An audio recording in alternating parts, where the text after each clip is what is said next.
Okay, welcome to today's Ty Lopez radio podcast. I got special guests Zach Cookman, Rome, Kate, and we're going to be talking about a very important subject, how to deal with horrible people in your life. What do you do? What if they're related to you? What if they work for you? What if you're married to them? What if they're your business partners?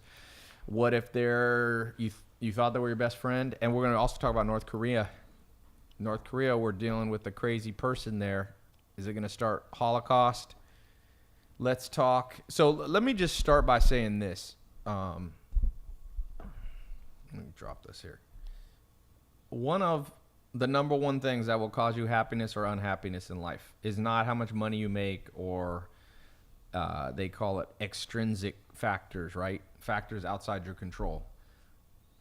It will be your relationships with people. If you really go down to what makes life horrible or what makes life great, it's people. You date the wrong person, marry the wrong person, you guarantee yourself a crappy life. You pick the wrong business partner, guarantee, I don't care how much money you make, it's going to be a hell on earth. If you are a friend with somebody that you thought had your back, and they turn out, and they're a horrible person, and they get you in the end, don't be surprised if life goes to hell. Now, politics is just an extrapolation of real life, okay? There's no difference. Politics is just dealing with people on a mass scale. So I'm going to go around and we're going to do a couple quick, I want to get a quick feel here. So I'm going to give everybody 10 seconds to answer this. Zach, Rome, and Kate. How do you deal, in this case, not with a bad business partner, but a guy in North Korea who just today, I just saw the newest news that's on Twitter Explore, that he's threatening to attack Guam because America has a military base there. So that the head dictator of North Korea, Kim Jong-un or whatever you say, however you say his name, he's saying he's going to attack. Now, he's probably lying, but he might not be lying.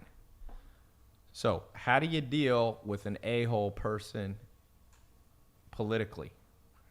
Let's try to stick to 10 seconds, and then we'll come back and get further explanation. We're going to start with Zach. We'll go to Kate, and then we'll go back to Rome. We'll alternate sides, and then I'll be last after Rome. Zach? With someone like this, I think if... 10 seconds. Okay. That's not 10 seconds. I'm just joking. All right, sorry. If the movies are real, which I believe they are, we should probably already have people over there that can easily assassinate the guy stealthily. Okay. And so assassination. Yeah, why not? So a bad business partner, you would also probably want to assassinate him? No. You said we're talking about North Korea. Okay. Bad business partners, I would drag their names through the mud and embarrass them and on social media platforms. Okay. Spread rumors. I'd get their names in the National Enquirer. There's multiple ways you can handle people like that. All right. But I think I've gone past my allotted time. All right, Kate. 10-second opinion. All right. Well, in the case of North Korea, I believe we should try to create a peace treaty between us. So we should go for peace. Yes. And for a bad business partner, I would bring them in, talk to them, and try to tell them what they need to work on, or we're going to kick them to the curb. But okay. So not as evil as Zach's plan, but I think everyone should get a chance. All right. Good point. Rome, what you thinking? Well, as far as North Korea, I think you would have to look and see what we are capable of doing, what we can do. I mean, you can't just jump out there, so you'd have to see what you can do. Right. With the repercussions. What would the repercussions be of what you do? Right. Because you can't go and have a soft strike because it'll start a war. So right. You have to look and see what you're capable of doing. Are you ready for the repercussions that come with it? So. Okay. I think you'd have to look. So a first super and assess. measured, Yeah. and Oh, smart absolutely. You research. have to. I think if you didn't do that, he would have blew him out the water already. But yeah. You don't want to kill a bunch of innocent people either. Yeah. But that's war. So my opinion, that's a good point, Rome. I think my opinion is I would probably try to find somebody that, and this is best case scenario, I would try to find somebody that North Korea looks up to and has to listen to, aka China, and see if Dennis Rodman. Or Dennis Rodman, Zach says, and try to get them to negotiate it first because they don't like America. So no matter what America does, it's going to be hostile. And then if that doesn't work, then you go to stage 2, which is I'm much more of a Zach person versus preemptive strike, which is going to kill a lot of innocent people. Try to take out these crazy. I'm always a fan of taking out horrible dictators. I don't understand why Saddam Hussein, people think that wasn't the right thing to do, even though it did cause instability in the region by getting, it created a vacuum. And I'm no expert on Iraq, but Libya, Muammar Gaddafi, I read a book about Muammar Gaddafi. This guy was crazy. And if he wasn't a leader and was just doing that stuff in every day, he'd be in jail. So why should people be exempt? I also think you could go in and try to extract people and put them in front of a world court or something like that. So, Oh, that'd be good. you like that? Yeah. We need Nicolas Cage and The Rock and Vin Diesel in North Korea. No, I mean, you need the real life guy, the Navy. It's probably hard to extract them. I would say that's not my most reasonable plan. Somebody said Kate is so awesome. Let's do a quick giveaway here. Let's do a giveaway. All right, Kate, we're going to be giving $100, not a whole stack, right here to somebody watching this live. Tell me when to stop, Kate. Close your eyes. Alrighty. Facebook, we're going to give away first. Then we'll do All Instagram. right, ready? 1, 2, 3, stop. Trenton Samuel. He wrote Metro Boomin.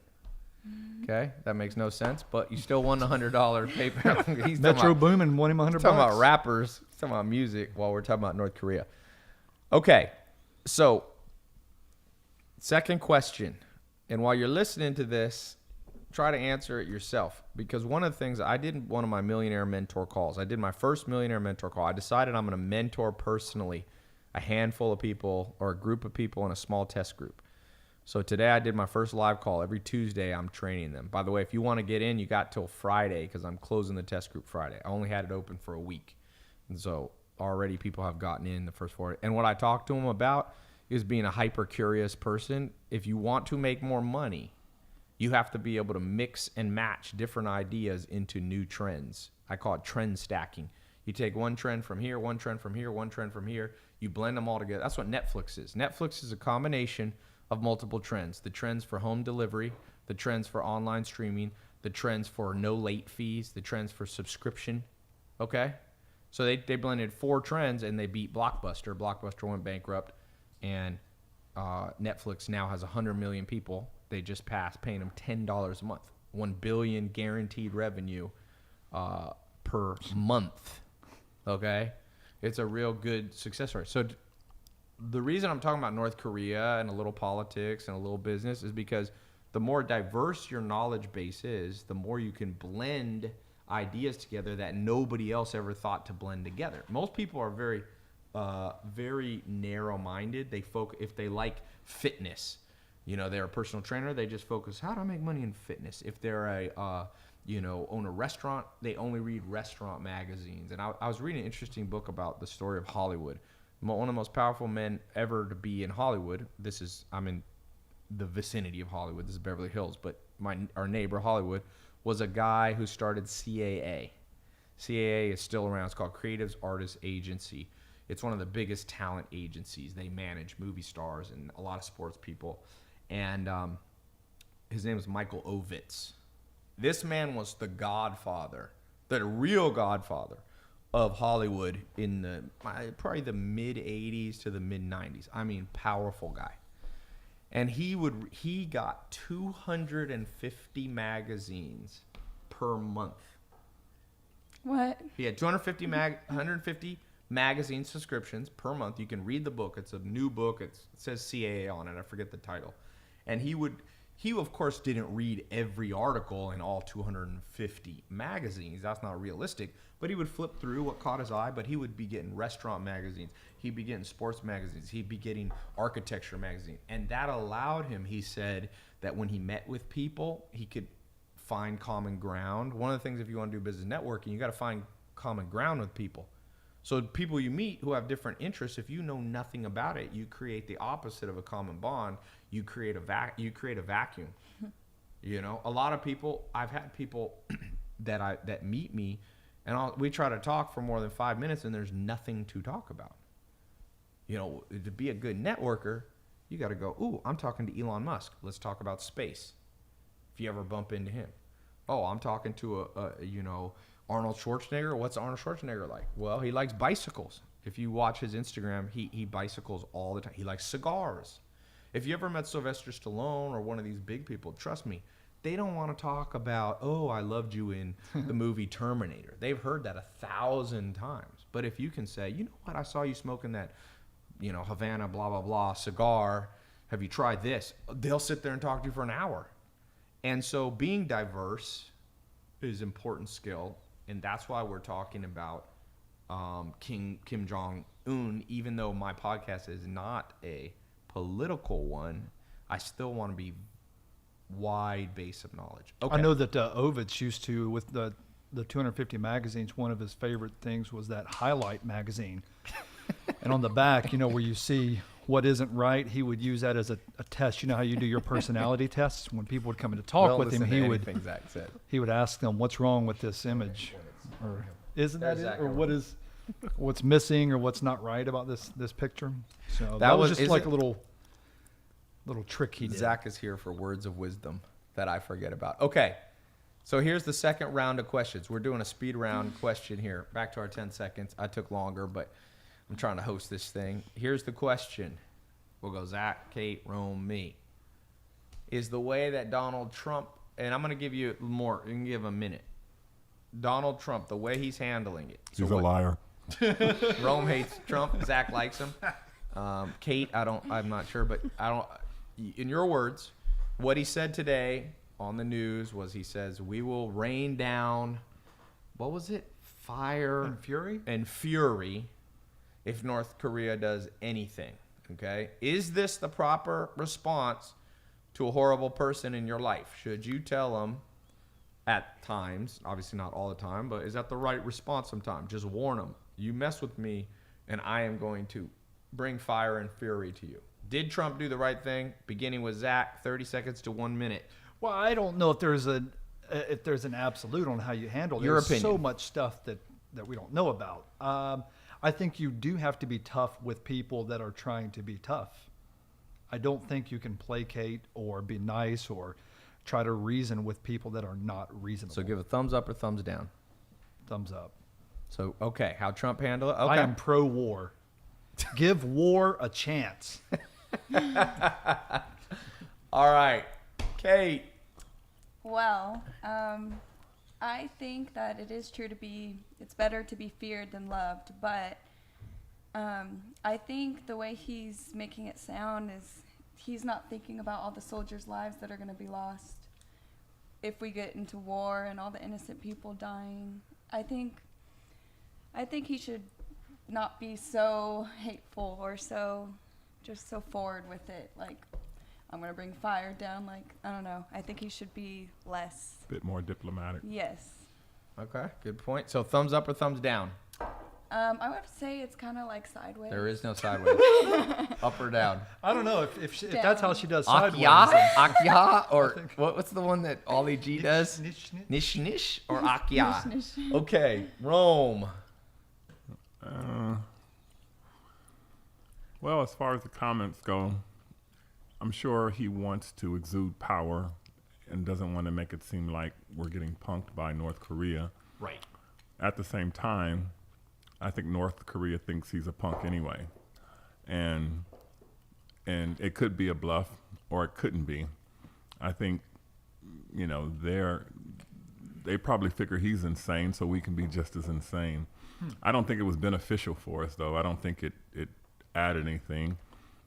It's like tough talk to me, and I think Trump talks a lot of tough talk. Well, you're a tough guy. Do you use tough talk to shut somebody up? I don't think you have to. I think actions speak louder than words. I mean, right. If you're gonna do something, you're gonna do it. I'm not the type of person gonna do a whole lot of talking. Yeah, Rome will just hit you. Yeah, I do think there shouldn't be a whole lot of running of the mouth if you're the president. I think you got to be tough with them, but not necessarily. Yeah, you have to be was diplomatic. he tweeting about it or was it? No, it was a press conference. Here, let me do a quick. We're gonna do a quick Snapchat interlude here. Break. So we're doing thumbs up or thumbs down to how Trump is dealing with North Korea. Zach said thumbs up. Kate said thumbs down. Mish, Rome, mish. are you up or I down? probably would say down. Down. So we were one of the things I was saying with horrible people in your life, the best thing to do is get good at reading people so you never get in the situation. So business partner, best thing to do is read people, because once you sign that damn business partnership document, it's too late. You're in it. So what happens in this case where North Korea put a guy in that we have no control over? You can't screen the guy out, but sometimes, believe it or not, you can use other forces. You could use China. You can use economic sanctions. North Korea is a tough one, boy. Nuclear is it? If there's even a 1% chance that a nuclear bomb will hit the United States, you better be careful because, oh boy, you think 9/11 was a recession? Yeah, the world will change how we know it. If there was ever any nuclear, I don't care what country you're in. I don't care if you like the United States or hate them. If you live in Brazil, if you live in Russia, if you live in China, if you live in any part of the Middle East, Africa, Asia, you are probably not going to like the economic repercussions of a Holocaust situation. Let me put it this way. There's a book that talks about there's never been a war between two countries that have McDonald's. And what they were saying, I think it's in the book Freakonomics. The concept that people don't go to war usually that have economic interests, right? Because no one, even if you don't like the other guy, you don't want to blow up the guy that pays you. Okay? So with North Korea and with Cuba, since we did economic sanctions and we cut off these countries, we don't make money from each other. So that's off the table. We can't use the fact that, like England ain't going to attack America. And China's probably not going to attack America anytime soon because who buys all the Chinese goods? America. And it's going to be a dark day in hell. Right now, the economy is killing it. I mean, I was talking to my buddy who, a Colombian. He's from Colombia, and he's up here visiting. It's Herman's wife's brother-in-law. And in Bogota, the city of Bogota, an apartment is like $4,000 a month rent, which means to me, damn, Colombians are making a lot of money. That's almost U.S. prices. So Colombia's economy's up.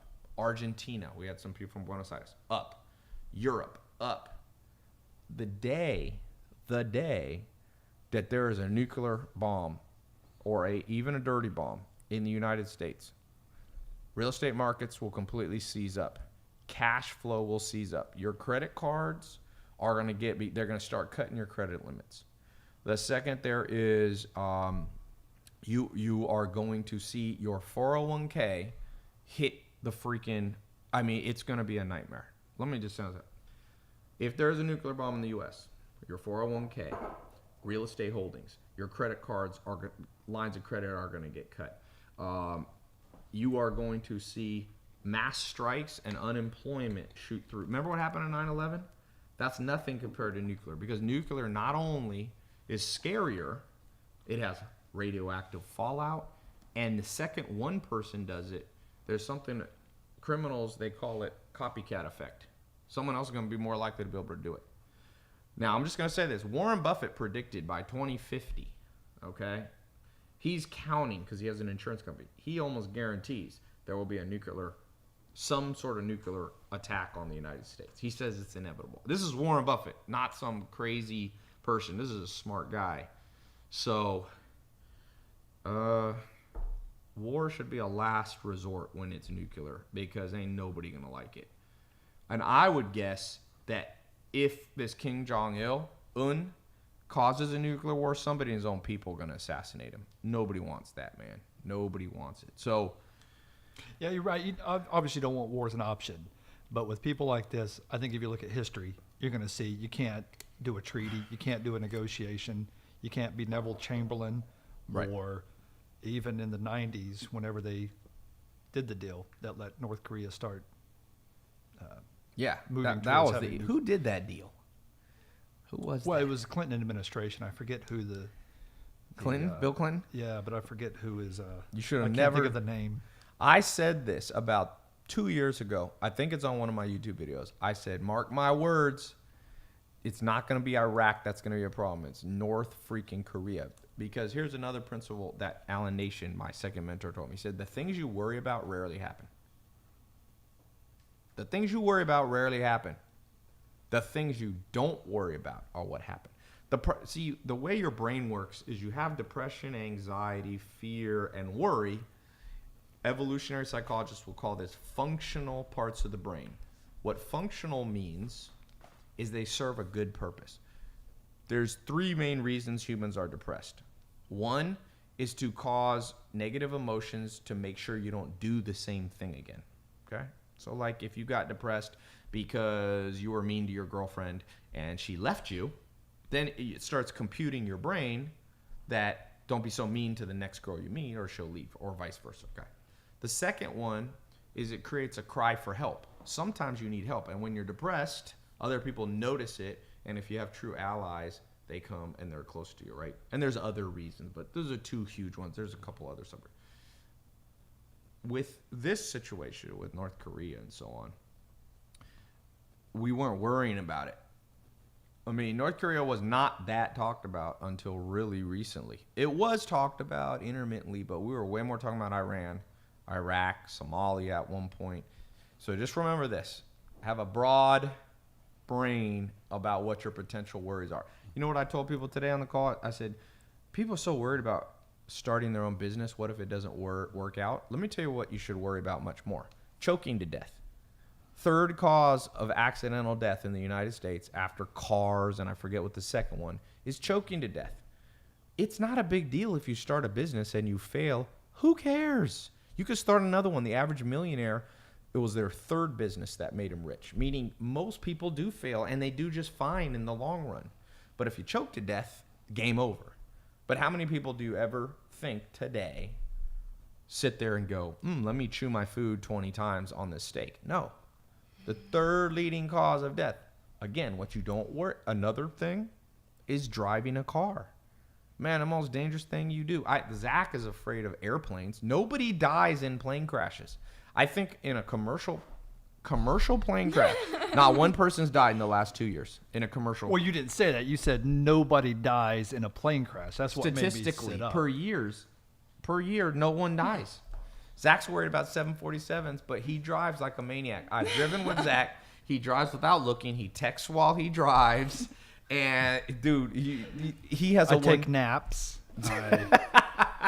Zach falls asleep. I have a hot plate. Zach juggles. He practices. Drive with my knees. Anyway, all right. Okay, let's do the 3rd speed round here.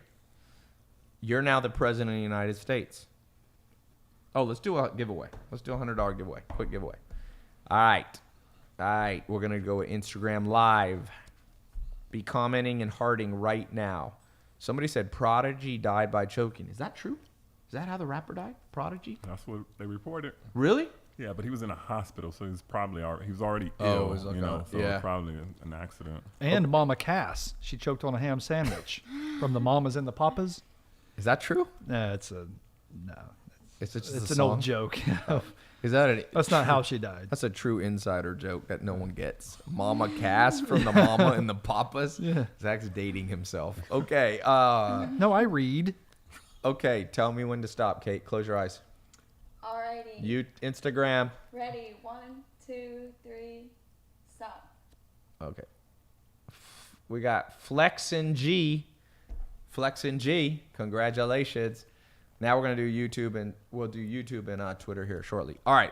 This is the 3rd speed round to conclude this episode.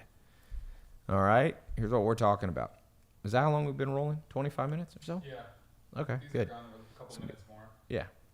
Here is, you're now the president of the United States. What do you do tomorrow? President of the United States, you are now Donald Trump, or the incarnation of Donald Trump. What do you do? Anything.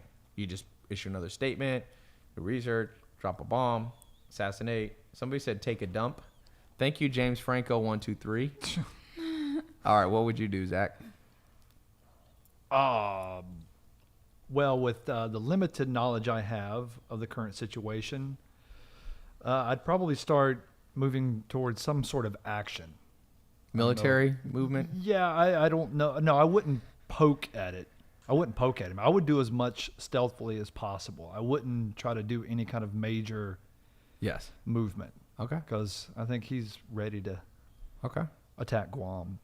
All right. I mean, I don't know. I just found out about this before we started the show.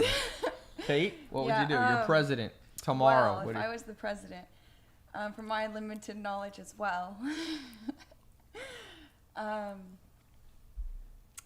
what would I do? Send him Somebody a under the table Hallmark. like tickling your feet or something. Oh, no, Kate giggles a lot. Oh, okay. I'm just like, He's a Sorry, professional I'm giggler. a giggler. They say that's all a sign good. of high intelligence. that's all good. Is that true, Zach? Zach is going to be the guy who just makes up facts all over the radio podcast. It's on Wikipedia. I put it on there, but it's on there. Zach started a page. Tickle facts. I don't know. Let's have Rome be the president first. All right, you're going to pass? All right. Rome? If I was Donald Trump, Yep. I would resign and let someone more knowledgeable take over. Hey, that's a real answer. No, I would resign right now because he's in over his head, and let some more diplomatic people who know what they're doing and can assess the situation way better. Because at the end of the day, we don't want to go to war, no matter what. Okay. You know, so the situation needs to be resolved Yeah. in the most diplomatic way possible. But we do not want to go to war. So you're resigning and putting someone else. Okay. This is my opinion. Here's what I'm doing. And this is just a crazy idea. Crazy idea. There's an old saying, keep your friends close and your enemies closer. I don't know if this will work, but what happens if you agree to meet with the guy in person? Now, a lot of people will say you shouldn't do that because you're legitimizing a dictator. But he's already legitimized. He is the leader of a country that we consider a sovereign nation. North Korea, I mean, it's a nation. We know there's borders, there's boundaries. It's not a made up, it's not a neighborhood or something like that. So maybe Donald Trump doesn't meet him because that might be a little bit risky security-wise. But send the vice president. And you come and you keep your friends close and you keep your enemies closer. You say, listen, man, we realize that we've had horrible relationships with you. We realize we had a war with you. But look, nobody wants a nuclear war. If there's a nuclear war, we promise you, every single one of you will be assassinated. You will hit America probably, but you will all be dead. And every family member you have. Okay, but I would say it just in a nice way. Listen, let's be real How here. do you say that? No, you tell them the truth. You don't You all threaten. die. No, you don't threaten. Everyone. You say Your family. You don't threaten. You say, It's listen. inevitable. That's exactly You what say would we happen. got satellites watching you. I know exactly where you live. We know everywhere. We got 50 spies paid off in your thing. You are all gonna die, and it's gonna mess with our country. Let's do this. Let's do this. What if his response is, Let's we're bro- prepared to die? What about you? You know what? Very few people are prepared to die. That's Well, but a lot of Muslims are, I and feel that's like this is they're why this is what I say. savages. This is why I say Poor that people are. like. Well, They're not I'm poor. talking about terrorists. Right. I'm talking about that's where I'm mostly referring to as terrorists. Radical Muslims, Radical not- Muslims, if you not will. Muslims. Yes, they're prepared to die. So how do you kill somebody whose soul's already dead? And so, obviously, I'm sure the whole country doesn't feel this way, but if he feels this way and he dictates or runs that country, the only person that has to matter to is him. Man, I will tell you. Yes. And Adolf- how do you negotiate with someone whose starting point It's is not a your negotiation. death? It's not a negotiation. You're not negotiating. So here's what a negotiation is. A negotiation is you try to get people to compromise. Now, I know a little bit about psychology. One of the things I teach people about reading people, there's 3 major flaws that humans have. It's called the dark triad. So it's narcissism, Machiavellianism, and psychopathy. Psychopathy is what we're dealing. So here's what psychopath means. A psychopathic person is somebody who has no fear of consequences. So 80% of Navy SEALs are psychopaths. A lot of police officers, much higher than the regular. That's why they take the job, because they don't fear much. So they go. So there's good psychopaths and bad psychopaths. I read an interesting psychological report they did more in-depth research on psychopaths. One thing they found is they're not very motivated by consequences. That's why I said when you sit down with them, you send somebody very skilled, very good talker, a Bill Clinton type person, and you sit down and you don't threaten them. You don't say, we're going to kill you. It doesn't work. They don't think it's going to happen. Psychopaths always think they'll get. Psychopaths who go to prison are always surprised. They're like, wait, I was killing people every day in my backyard and I got caught? That's what they found in this report. I'll try to find the link to it. But they respond to rewards. So I wasn't quite done. I was saying, you tell them, look, it ain't going to be good for anybody. But if you guys will shut down your nuclear things, we'll pay you. We'll give you $10 billion. Now you might say, but Ty, that makes the problem worse. They'll take the $10 billion and make nuclear. You say, as terms of the conditions, you say money. We will be sitting there. We'll have an inspection base in North Korea. Now, you might think this is crazy, but let me tell you in history. There was 2 famous conquerors in history. One guy's name is Alexander the Great. You probably heard of him. He's considered Genghis Khan, Alexander the Great, considered the most powerful conquerors of all time. Genghis Khan conquered from Mongolia, and he almost got basically to the Rhine River in Germany. So he conquered all of Russia, Eastern Europe, and so on, all the way basically to Western Europe. And then he died and went back. Okay. Alexander the Great, some people consider the greatest one. He was a Macedonian. Macedonia is a part of the world, still a country. It's near like Italy, Greece, Albania, all this kind of exact area. Okay. He was Macedonian. And he went and he was very warlike. And he went and he conquered everywhere. He made his way all the way to India. In India, he was 30 years old, and he conquered the known world. And an arrow hit him, and he died of an infection. Okay, so he died at, I think, under 32. It might be 31, 30. Okay. But his father is more interesting to me. His father was a guy named Philip of Macedon. And this is what his father did. He was not as rich. He was not as famous. But he died an old, happy man. And you know what he did? He paid off everybody who wanted to fight him. He said, oh, you want to fight me? Here's $20 million. Let's become friends. And people were like, I like that. Now, what's better?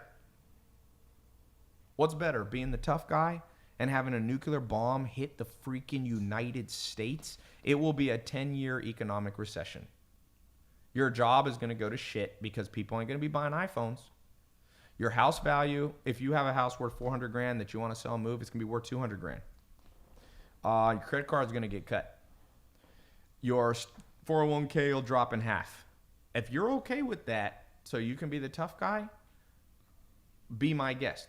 Pay the damn guy off. Now, people bring up Adolf Hitler, and they say, well, Hitler would have killed the Jews and started World War II. No. There's a very fascinating... did you know at the beginning, before Adolf Hitler was killing everybody, a group of Mennonites. Mennonites are people that are pacifists. They're a religious group. They're like the Amish. Out of Virginia, a guy went to Mennonites. True story. You can Google it. They went to Adolf Hitler in Germany, and they said, we will buy the Jews from you. You don't want them? We'll give you money. Now, Adolf Hitler needed money. Everybody loves money. People who say they don't love money. You got a friend who says, oh, money's the root of all evil. Stick $10,000 in their face and say, you want this? They go, yes, sir. Unless they're Mother Teresa, they're taking the money. So I forget the amount. I think that the total amount for the Jews, I think Hitler said he wanted something like $10,000 per Jew. And the Mennonites came up with enough, and they shipped like 1,000 Jews back to America, and none of them died. And if I did the calculation on just my phone, the calculator. I calculated how much it would have cost to buy all 4 million Jews from Adolf Hitler early in the war before he went crazy. He went a little crazy later. He was on a lot of drugs. He used to put cocaine in his eyes, believe it or not, or one of these methamphetamines he used to take. It works. It works. Zach, that's why Zach's wearing sunglasses. But I think you could have bought all the Jews, which would have not prevented the whole freaking Holocaust, for like $100 million. Do you know how much a war cost? $100 million a week back then. So it doesn't make sense mathematically, and the death cost. Money. Philip of Macedon let's see, I think, when was Alexander the Great? About 1,000 years ago, I think. Roughly 1,000 years ago, maybe a little more. His dad just paid everybody off, and he lived a long life. So who do you want to be? Alexander the Great. You're the tough guy. You die at 32, and you're dead. Or Philip of Macedon. He was like one of those jolly King Richard, Robin Hood. He had beautiful women on. I'm like, dude. He was the Hugh Hefner. He was a Hugh Hefner. BC. What do we need more in this war? Nuclear bombs or Hugh Hefner? And I'm not a pacifist, by the way. I am not a pacifist. There might be a time you got to take out Kim Jong-un, but the guy listens to Dennis Rodman. Here's what I do. You go to Dennis Rodman. You say, Dennis Rodman, we'll pay you $100 million if you solve this. Dennis Rodman will be like, I don't think he listens to Dennis Rodman. He listens to. I think Dennis Rodman. He likes Dennis Rodman because likes he's him. quirky and so on. But I highly doubt that he listens. He to loves Dennis basketball Rodman. players. Send fucking Steph Curry, Dennis Rodman. It's happened in But I'm history sure he before. separates. Send Jimmy Goldstein. The NBA guy. He's weird. Yeah, send him. Or offer Kim lifetime courtside seats to any game he wants. Yeah. Now, you guys think this is crazy. This dude's crazy. He loves Disney. You know that? This dude loves Disney. We Why will not? send Pluto or Goofy to sit with you courtside. No, forget that. Dennis Rodman, $100 million. If this thing and send a couple other people, send diplomats and the vice president. Try first, man. One thing I've learned, I grew up. I played basketball, a lot of project stuff. Fights rarely end exactly how you think. A lot of people watching way too many movies nowadays to think how fights go. People watch, there's not one realistic fight scene in all of Hollywood. You see guys getting hit 10 times in movies. No one gets hit 10 times, solid knees to the face, flying thing. Fights end unexpectedly. The second you pull your gun on North Korea, God knows what happens. What if China picks their side? Because China does not like the thought of America being on their border, just like we didn't like the thought of the Russians being in Cuba and the Cuban Missile Crisis in the 1960s. So, was it the 60s or the 50s? I think it was the 60s. So, basically, it's unexpected. The second the gun goes out, you never know who gets shot. So, you go there, as one of our great presidents said, you carry the big stick, but you walk quietly. But keep your friends close and your enemies closer. This is the Godfather rule number 1. Keep your enemies sitting at your table. I even have business people that I don't particularly like. Not as part of my business partners, but company. You know what? I text them every once in a while. Because what happens when you let your enemy get a little too far away from you? Then they start scheming. I've seen this. I've not seen it on the scale that we're dealing with here, but we basically are now at the head. You're either going to do what Zach says and literally escalate. And I am not a pacifist. There is a time for war, but it's too high a stakes nowadays. Let me put it to you this way. Nagasaki, Hiroshima. Have you ever seen the footage of Hiroshima and Nagasaki? Hiroshima and Nagasaki.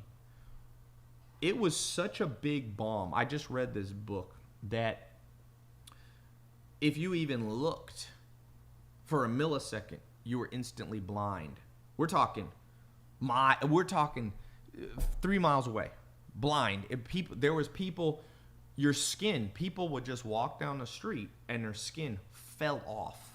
That was one of the very common things. Okay, the current nuclear bombs are 100 times more powerful than that. 100. Ty scaring everybody. Oh, I am. No. Facts. That shit hits Los Angeles. That hits Anchorage, Alaska. That hits Guam. It will be the biggest event in human history. Let me just put it that way. What if I told you this is the biggest event in human history, which it clearly is. We never had this firepower. Would you this isn't even talk about the news. There's still Kardashian news on. Oh, God. Why is anybody talking about this? Is I rarely talk about politics. This is the biggest thing that's rolled down humans' plate in 10,000. Humans are predicted to be about 10,000 years old as we know it, civilization speaking. 10,000 years. Do we want to just jump it? What if there was a 1 in 10 chance that the world as we know it is end? You wouldn't want to send a few ambassadors to talk it over first. I hate that we have this stupid policy of we legitimize dictators by speaking to them. That's idiotic. You should talk to them. If we could have met with Adolf Hitler, good chance it wouldn't have been as bad. Good chance. Sometimes these guys are tricky.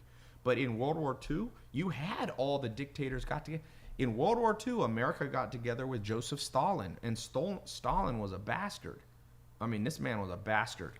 And we still got together with him, and it helped us win. The Russians helped America and the Allies win World War II. If you don't know shit about history, if you don't know what I'm talking about. Russia came on there's 3 fronts we came on. The Western Front, we came from the south, up from Italy and North Africa. But the biggest one was there was generals like Samsonov or one of these guys that Stalin just threw tens of millions of soldiers at Germany. And if it was not for the Russians, you and I might all be speaking German right now and wearing swastikas.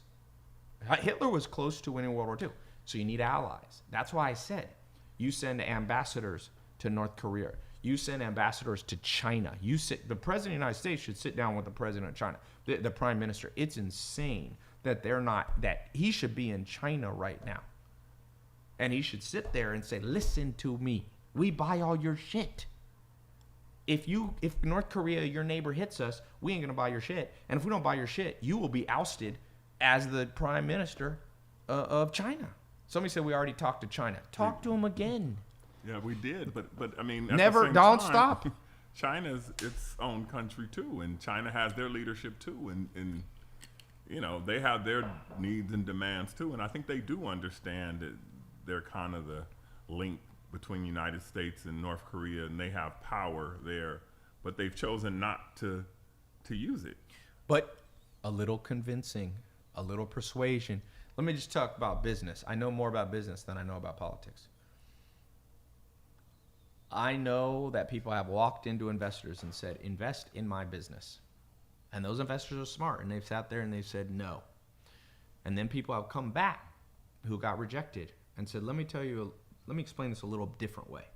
And they explain it a little more persuasive way, and the investor goes, you know what, I didn't like this the first time, but I like it the second time. Let's do it. That's what we need with China. You go to China, you go, hey, it didn't work the first time. This is getting more serious. What do we got to do? What do we got to do? What do we got to do? All you guys that want to run into a nuclear war, you should talk to some World War II veterans that saw nuclear holocaust. No, nobody wants that. Nobody wants that. The bombs now, let me just Google this for you. How powerful are modern day nuclear bombs? Let me just show you this compared to Nagasaki. Power. You know why you're looking that up? I got to thinking that would be good. Go back to China. I say, tell them what do you want, and whatever they say, no matter what they say, you agree to it. But have your fingers crossed when you agree to it. Yes. That way. But I think their fingers would be crossed, their toes would be crossed. Look at this. This is going to blow your mind. I'm saying have your fingers crossed. Right, I'm sure theirs would be equally crossed. Popular Mechanics. You guys know this magazine. Popular Mechanics.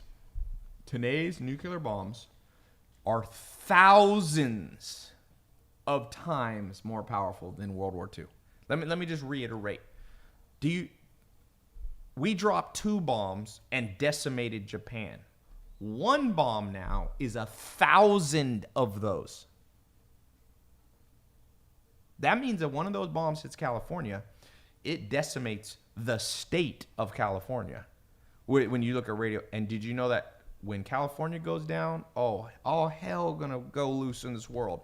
If California was its own country, I believe it's the 7th biggest economy, or it's either the 7th or the 12th. The state of California alone. So let's just read through this. Popular Mechanics. You can look at this article written last year. The atomic bombs dropped on Hiroshima, codenamed Little Boy and Fat Man, respectively leveled cities, killed 166,000 people in Hiroshima and 80,000 in Nagasaki. 166,000 people. That's 1/10 of a million people, roughly. Okay, they were atomic fission bombs. Okay. Now, then they used, the Fat Man used a core of plutonium-239. In a thermonuclear weapon, often called a hydrogen bomb, the fission process is only the beginning. Modern nuclear weapons, such as the US's B-83 bombs, use a similar fission process, but that then ignites another reaction in the secondary core of hydrogen, deuterium, and tritium. So, this is all you got to know.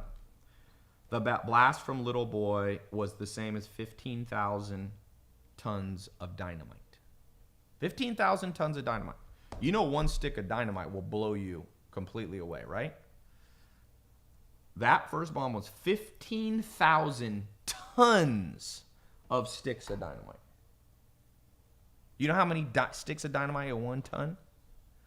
The modern one, okay? That, by the way, that old bomb sent a mushroom cloud 25,000 feet in the air. The new ones, the B-83 1.2 megaton, is 1.2 million tons of dynamite.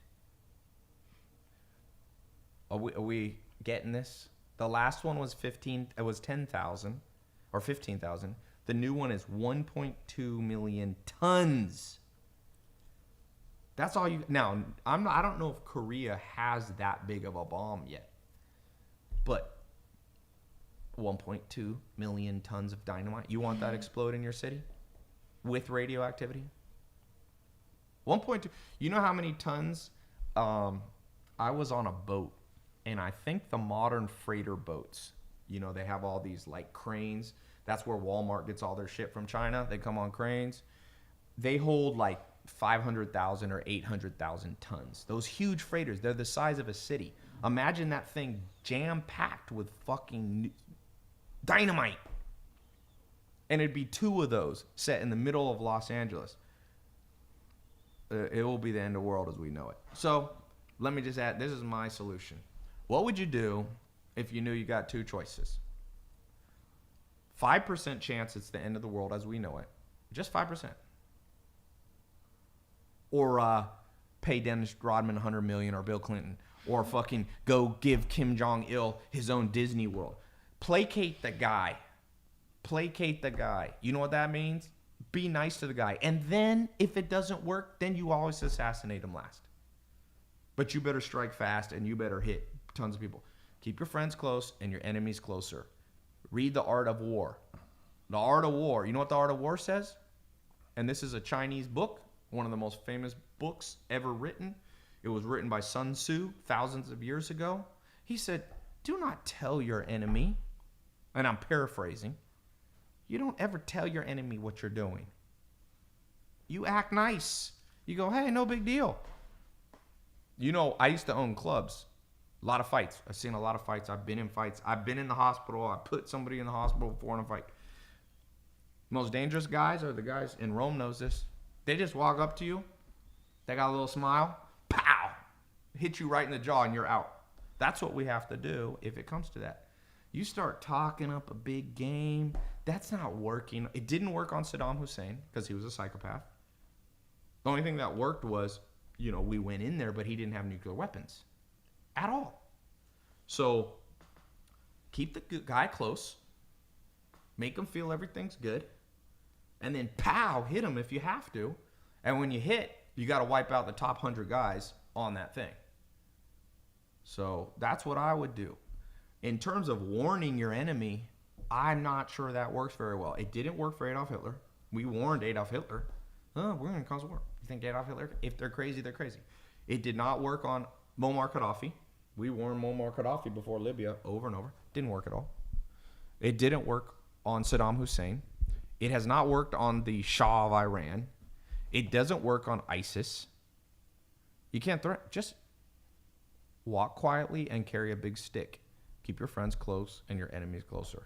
So that is the long answer. Hopefully that's not too boring. But you don't want 150,000 tons of TNT hitting Guam or California. It will be Holocaust. You won't be able to come to California for 20 years. It's going to leak over into Arizona.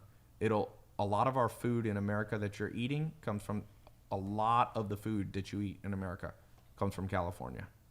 The banking system, a lot of it runs through California. Zach is in California. Don't that let that get out. That's because what that might be the thing that causes. Dennis something to Rodman. come That's on his over. main Yeah. negotiating tool. We're gonna put Zach in Guam because Kim Jong-un, but I never understand why not talk to him. Why can't the president sit down with a dictator? I never got that. Well, because we don't want our president to sit down with. But why? Because he's an idiot. That's why. Well, You okay. probably get other people. You put Yes. other people. I would agree. I mean, and I'm sure there's reasons why they don't do that. But Not if always good we're ones. going to, you put the right.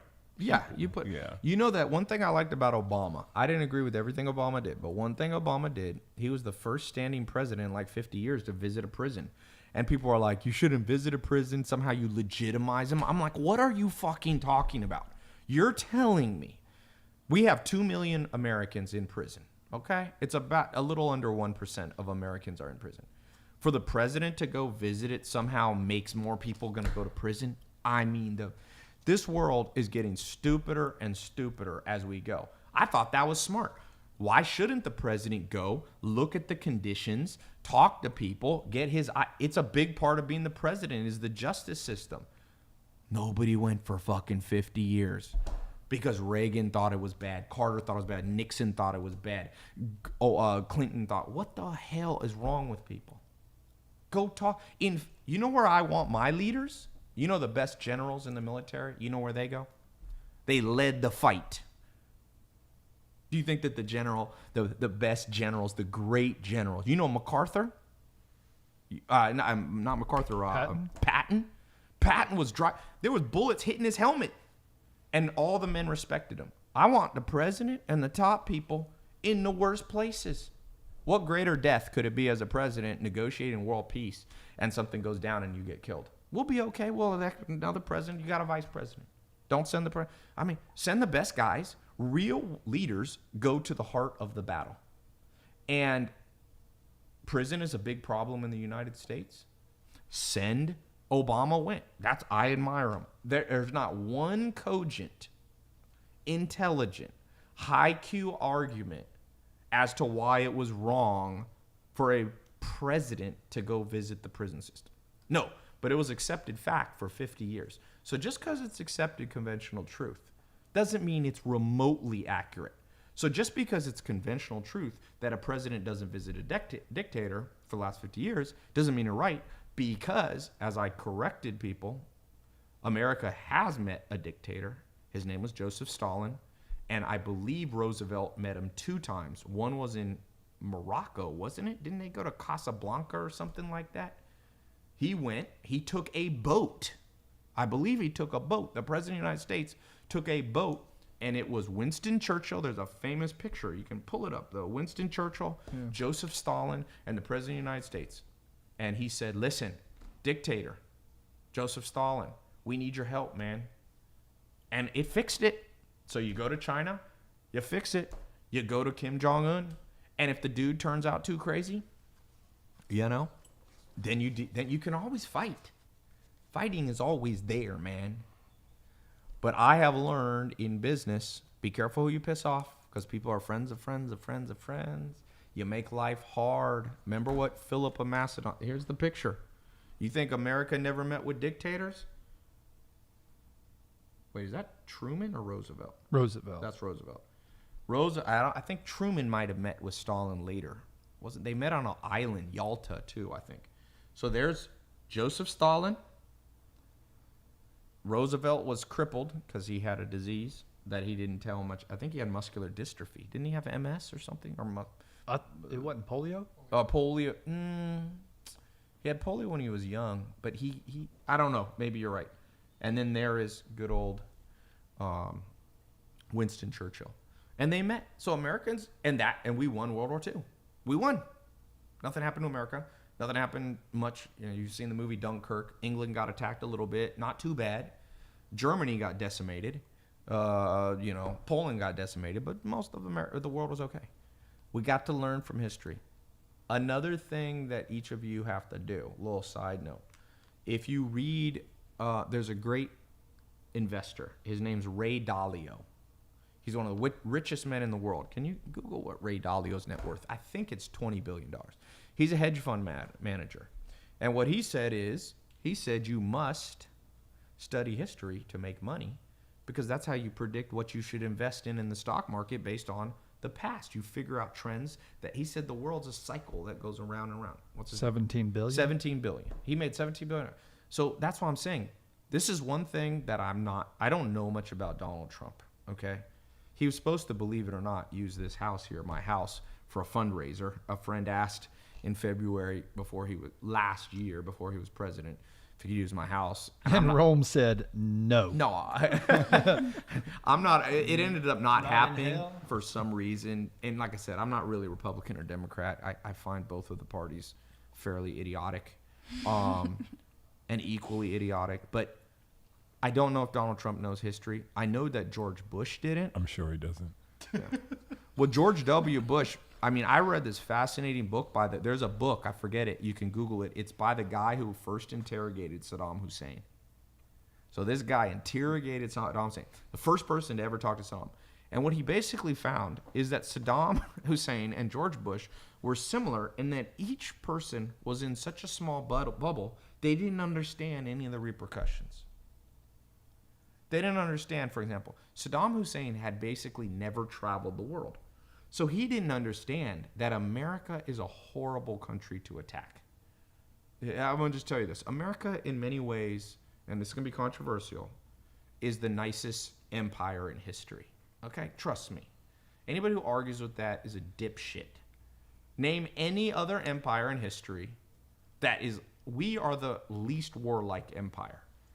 But if you attack us first, we do not give up until you are gone. Okay? So Saddam Hussein, because he didn't know anything about history, wasn't very well read, Saddam Hussein goes, well, we can threaten America enough and they'll never do anything. Well, he also never studied Texas. What state was George Bush from? Texas. Of all the places in America that's the most likely to actually shoot you in the face, anybody want to test this theory? Go to Texas. Sneak around an average person's house at 2 a.m. while his wife and kids are sleeping. The number one state likelihood you're going to get blasted in the face is Texas. And so Saddam Hussein, absolute idiot. On the flip side, George Bush, by his own admittance, was not a big history guy. He liked baseball. And he didn't know. Who's ever seen the Disney movie Princess Bride? What is the rule in the Battle of the Wits of Princess Bride, Zach? The first is never fight a land war in Asia. Yeah, that's it. Never fight a land war in Asia. Land war in Asia. America invaded Asia. It's never been well. France attacked Vietnam. Before the Vietnam War, there was a French war. It was the French Indochina or whatever. As France attacked Vietnam, it didn't go well for the French. The French got their ass kicked and went back home. The Russians tried to attack Afghanistan during the Cold War. They got completely destroyed by the Afghanistanis. They would shoot down. They had these big Chinook helicopters that would go down, and they were just shooting them out of the air. The Russians had the worst life ever. Oh, let me just turn this back on. I'll do this one more time. So, study history, Mr. President. Do what worked in the past. It'll probably work in the future. You have to modify it a bit. So all you business people, get the damn history books out. Read Will Durant. Somebody said Bush was not from Texas. Yes, he was. He was not born in Texas, but he was a Texan. Yeah, he's a Texan. I think he was born in Connecticut or something like that because his dad was in the military. He's a Texan. It's not where you're born. Some people say Michael Jordan's from New York. The man was born in New York. He was raised in North Carolina. He's a North Carolinian. What do you think? There's some people that might theorize that what we're seeing with the Trump presidency is the art of the deal, and that if you know the art of the deal well enough, you'll see him acting it out in what he does, such as taking an extreme position, right, to then move more towards that negotiation or that place. not taking that position and digging in and sticking with it. So just throwing it out there. What if the whole we're going to come with fire and fury is taking that position with the understanding that that's not what I'm going to do? So here, quick question. Yeah. Just from thinking that, and you didn't see the movie last night. The movie we saw, Yeah. Detroit. Detroit. Oh, I was there. Oh yeah, you were there. Okay, it was It your was his birthday. Happy birthday. birthday, Zach. Zach So when turned they- 75. When they took the young men in the room and act like they were going to Yes. shoot him, but they didn't shoot him, and then the one guy. Look how on it ended top- up. That's my point. So, Yes. So the art of the deal, I'm not sure, because it's like you can't run the country like you run in a business, and I don't think that same philosophy would work in terms of running a country, because it's, I don't think the leader of North Korea has anything to lose. I just think he doesn't want to be looked at as a punk, if you will. Yeah. And so, he's going to do whatever. And I don't think he believes in Donald Trump. I don't think just because of how Donald Trump handles himself and how past presidents have handled themselves, I think they look at that. I think the country looks at that and looks how different Donald Trump is to past presidents, and knows there's certain things when you're in that position you can't do. I think they see that, and I don't think they're playing with Donald Trump. I don't think they think that he's tough as he says he is, and definitely not as smart as many think he is. So we'll see. But I think the art of the deal, here's the thing. Bluffing's dangerous when it comes to guns. For example, the police are trained to something very intelligent. When you pull your gun out, you always shoot, for the most part. That's a street thing too. Yeah, and here's why. Let me just, you don't always shoot, but you're always about ready to shoot. You never pull the gun. You know that police, for example, in California, LAPD, you're not allowed to do it. They say, like in the movies where you do warning shots, they're like, don't do a warning shot. While you're shooting up in the air, the dude shoots you in the face. Bluffing is dangerous. When you're talking about a nuclear holocaust that will disrupt human civilization as we know it, do you want to bluff? Well, you only want to bluff if they can't call your bluff. So what happens if this guy gets more aggressive? Now you have to attack. So I think the better book, I've read The Art of the Deal by Donald Trump. It's not a bad book. I've read some of Donald Trump's business books. They're good. I have to say, I'm not a Trump fan or a Trump hater, but I try to be objective. Some of his stuff is... You can respect him as a businessman. Yeah, some of his There's stuff nothing is wrong with great respecting him ideas. as- Yeah. He's done... But- he came into some money, but clearly he's done some things right. Yeah, Donald Trump is not an idiot. George W. Bush wasn't an idiot. Every one of us has weak spots. Donald Trump got blind spots, just like... But this Kim Jong-un guy... Here's what I basically say. Do we all agree that if we could give Kim Jong-il $1 billion and a Disneyland and New York and NBA passes and put this off for 10 years, that it might be worth it? Maybe the kid dies of a heart attack. He's so fat. He's probably going to die of a heart attack. Postpone this shit. If you knew, look, everybody here is going to die. You don't want to postpone it? If you had the choice, you're going to die today, or you could just have to give all your money in your bank account and get another 10 years on life. I'm resetting this thing. Keep your friends close, your enemies closer. Let me read you some of this that I think is pertinent to this. It's called, everybody, you should have iBooks. iBooks, if you want to make, I'm going to tell you something for Millionaire Mentor that I told the people that are in my paid program. I'm giving this to you for free. If you don't read a lot, you're going to make 5% of the money that you should make in your whole life. Just period. If you think you're right and you're going to argue with me, then I want you to argue with the richest men in the world. Because every one of them reads a lot. Number one, Bill Gates, 17-time richest man in the world. You know what he goes on vacations? He calls them reading vacations. He's made $92 billion for himself. If you're better than him, then you can argue. Number two, right now, is Jeff Bezos. Jeff Bezos reads so many books, and he has his one favorite book, The Story of Sam Walton, that it's in shreds, but he keeps his original copy and reads it over and over again. What business did Jeff Bezos start Amazon around? Books. Okay. Third richest man in the world, Warren Buffett. He says he reads 500 pages a day since the 1960s. Next, I think it's Zuckerberg, or is close to there. Zuckerberg just started a book club and said, I need to read a book a week. So if you think that you're smarter than those 4 people, then don't read.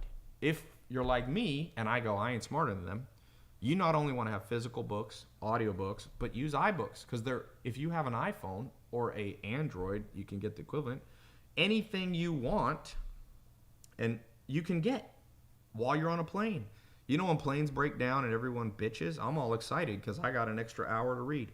So you can go here to The Art of War, and it's a free book because it was written 2,000 years ago. So you just press Get Book, and there's like 18 different versions of it. But I want to read you some of The Art of War. It's one of my favorite books. This is the original authoritative edition. So he goes through, the book is made up of laying plans, waging war, attack by stratagem, tactical dispositions, energy, weak points and strong, maneuvering, variation tactics, the army on the march, terrain, the 9 situations, attack by fire, and the use of spies. Okay? So, notice that, spies. We should go to the second and the third people that are next to, and I'm sure the CIA is probably trying to do this. They're smarter than me on this. But you should be trying to pay $1 billion fucking to his right-hand man to kill him. Because here's why. If the right-hand man kills Kim Jong-un, then America goes, we didn't do it.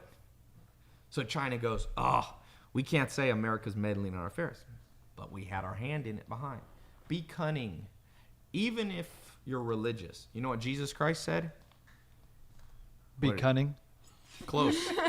No. He said, be as innocent as doves, but as sly as a serpent. Sly, slick, cunning, smart. So let me read you some of this.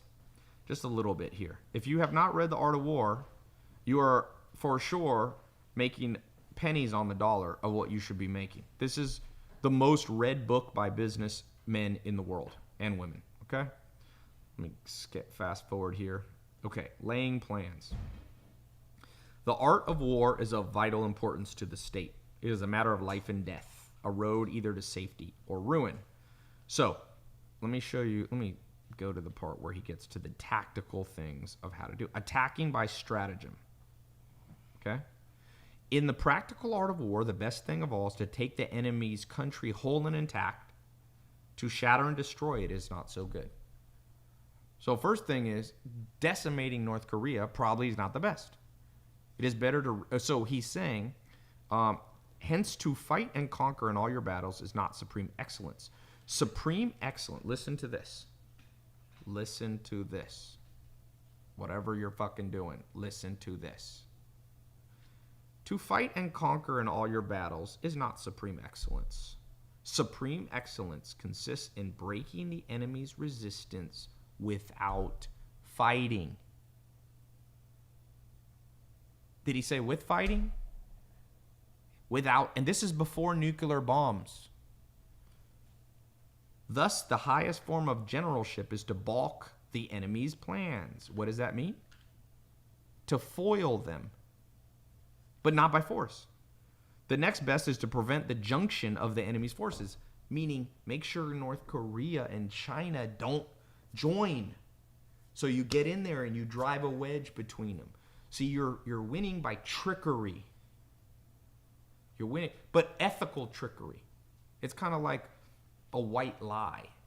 Okay? These are white lies that you have to do.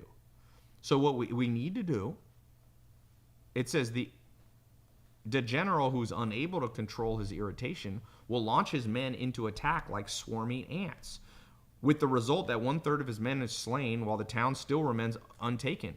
So he says an angry general is the worst general. You know who you don't want to fight? A guy who's calm. You know who's a calm fighter? Conor McGregor. If you watched his first knockout of a guy named Jose Aldo from Brazil, watch that fight. It's almost the fastest knockout in history. And Conor just goes, Conor's a southpaw, so he stands with his right hand forward and his left hand back. And Aldo came in and went, and just bum rushed him. And you see Conor, Boom. One hit right to the chin. And then Conor McGregor, after the fight, said one thing. Precision beats power. The angry general, the irritated general, throws his men into battle, loses his men, and loses the battle.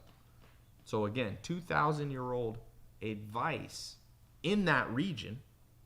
Sun Tzu was in the North Korea Chinese region. Back then, it was one country. It was, or not one country. It was a series of dynasties and weird. I mean, China history is very complicated. I'm not an expert on it, but it wasn't one country of China and then North Korea. That's much more recent. And so those people knew how to fight in those countries. And that's why, going back to history here, George H. Bush, who was the father, the first Bush president, to me, was one of the great presidents recent. And I'm going to tell you why. Forget the fact that he said no new taxes and raise taxes. That's a BS reason he didn't get elected. First of all, he was an actual war hero, so he knew what war was like. He was shot down. He was flying a plane, an attack against an island in the Japanese that the Japanese held in World War II. He was shot down. He landed. Then all of the Japanese were kind of bastards. Usually you don't shoot a downed pilot. The Japanese came and were strafing him, just like, shooting him. And then luckily some of the American pilots came and shot away the Japanese. And then he swam, and an American submarine popped up, and he got in the American submarine, and he had to stay in the submarine because it wasn't going back to land for like either 1 or 3 months. Where was he swimming to? Away from the Japanese. No. The Japanese were coming out. Randomly swimming? Hey, if you land on an island and they're shooting at you, let me tell you which way you swim. That way. He swam away from them. And he survived, and he lived, and he was smart. With the first Gulf War, what year was that, Zach? You know the years. 1991. 1991, the greatest war in American history. How many people, Google how many people died. See, George H. Bush was not an angry general. Like Rome said, he was quiet, and then he just did it. And he hit him with shock and awe. They had General Powell was, I think, the head of the Joint Chief of Staffs and the Joint Forces. I forget what exactly it's called. Politics is not my exact specialty, but how many people died? American casualties. I'm trying to get it now. Let me just pull it. Where's my damn Siri when I need it? American casualties. All right, we're going to do $100 to the first person who gets this on my live stream, Facebook, Instagram. American casualties in first. Okay. Look for this. Look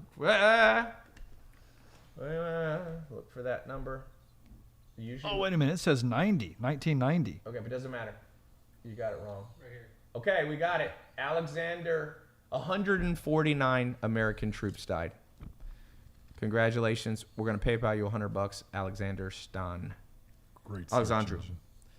In the invasion of Panama in 89, 23 people died. What the hell was Operation Provide Comfort? We had 1 death. But 149 deaths. If we go into North Korea, it's going to be more than 149 deaths. If there's a nuclear bomb in America, there's going to be, well, in Southern California, you would have potential 14 million deaths. Not everybody would die, no matter what, but 14 million. End of the economy as you know it. Your house would know. If you have a $300,000 house, it'll be worth $100,000. If it's still standing. No, but if you live in Nebraska, if you live in London, let me tell you, all you English people, if you live in England, you think there's a bubble now, which I think there's been a bubble in the economy in England for a long time. Shit, English people are going to be sad. French and English people are already depressed half the time because of the weather. You're really going to be depressed because England's expensive, and all these people think they're rich because their 401k's up. Oh, boy. So we had 149 deaths because that general, that chief of that president, George H. Bush, was intelligent, and he ended it. Then we did the second Gulf War. How many people have died in the second Gulf War? or in Iraq and I think Afghanistan. it's under 2,000, but No. But overall, because we're still there. George H. Bush left. He read the book, Never Have a Land War in Asia.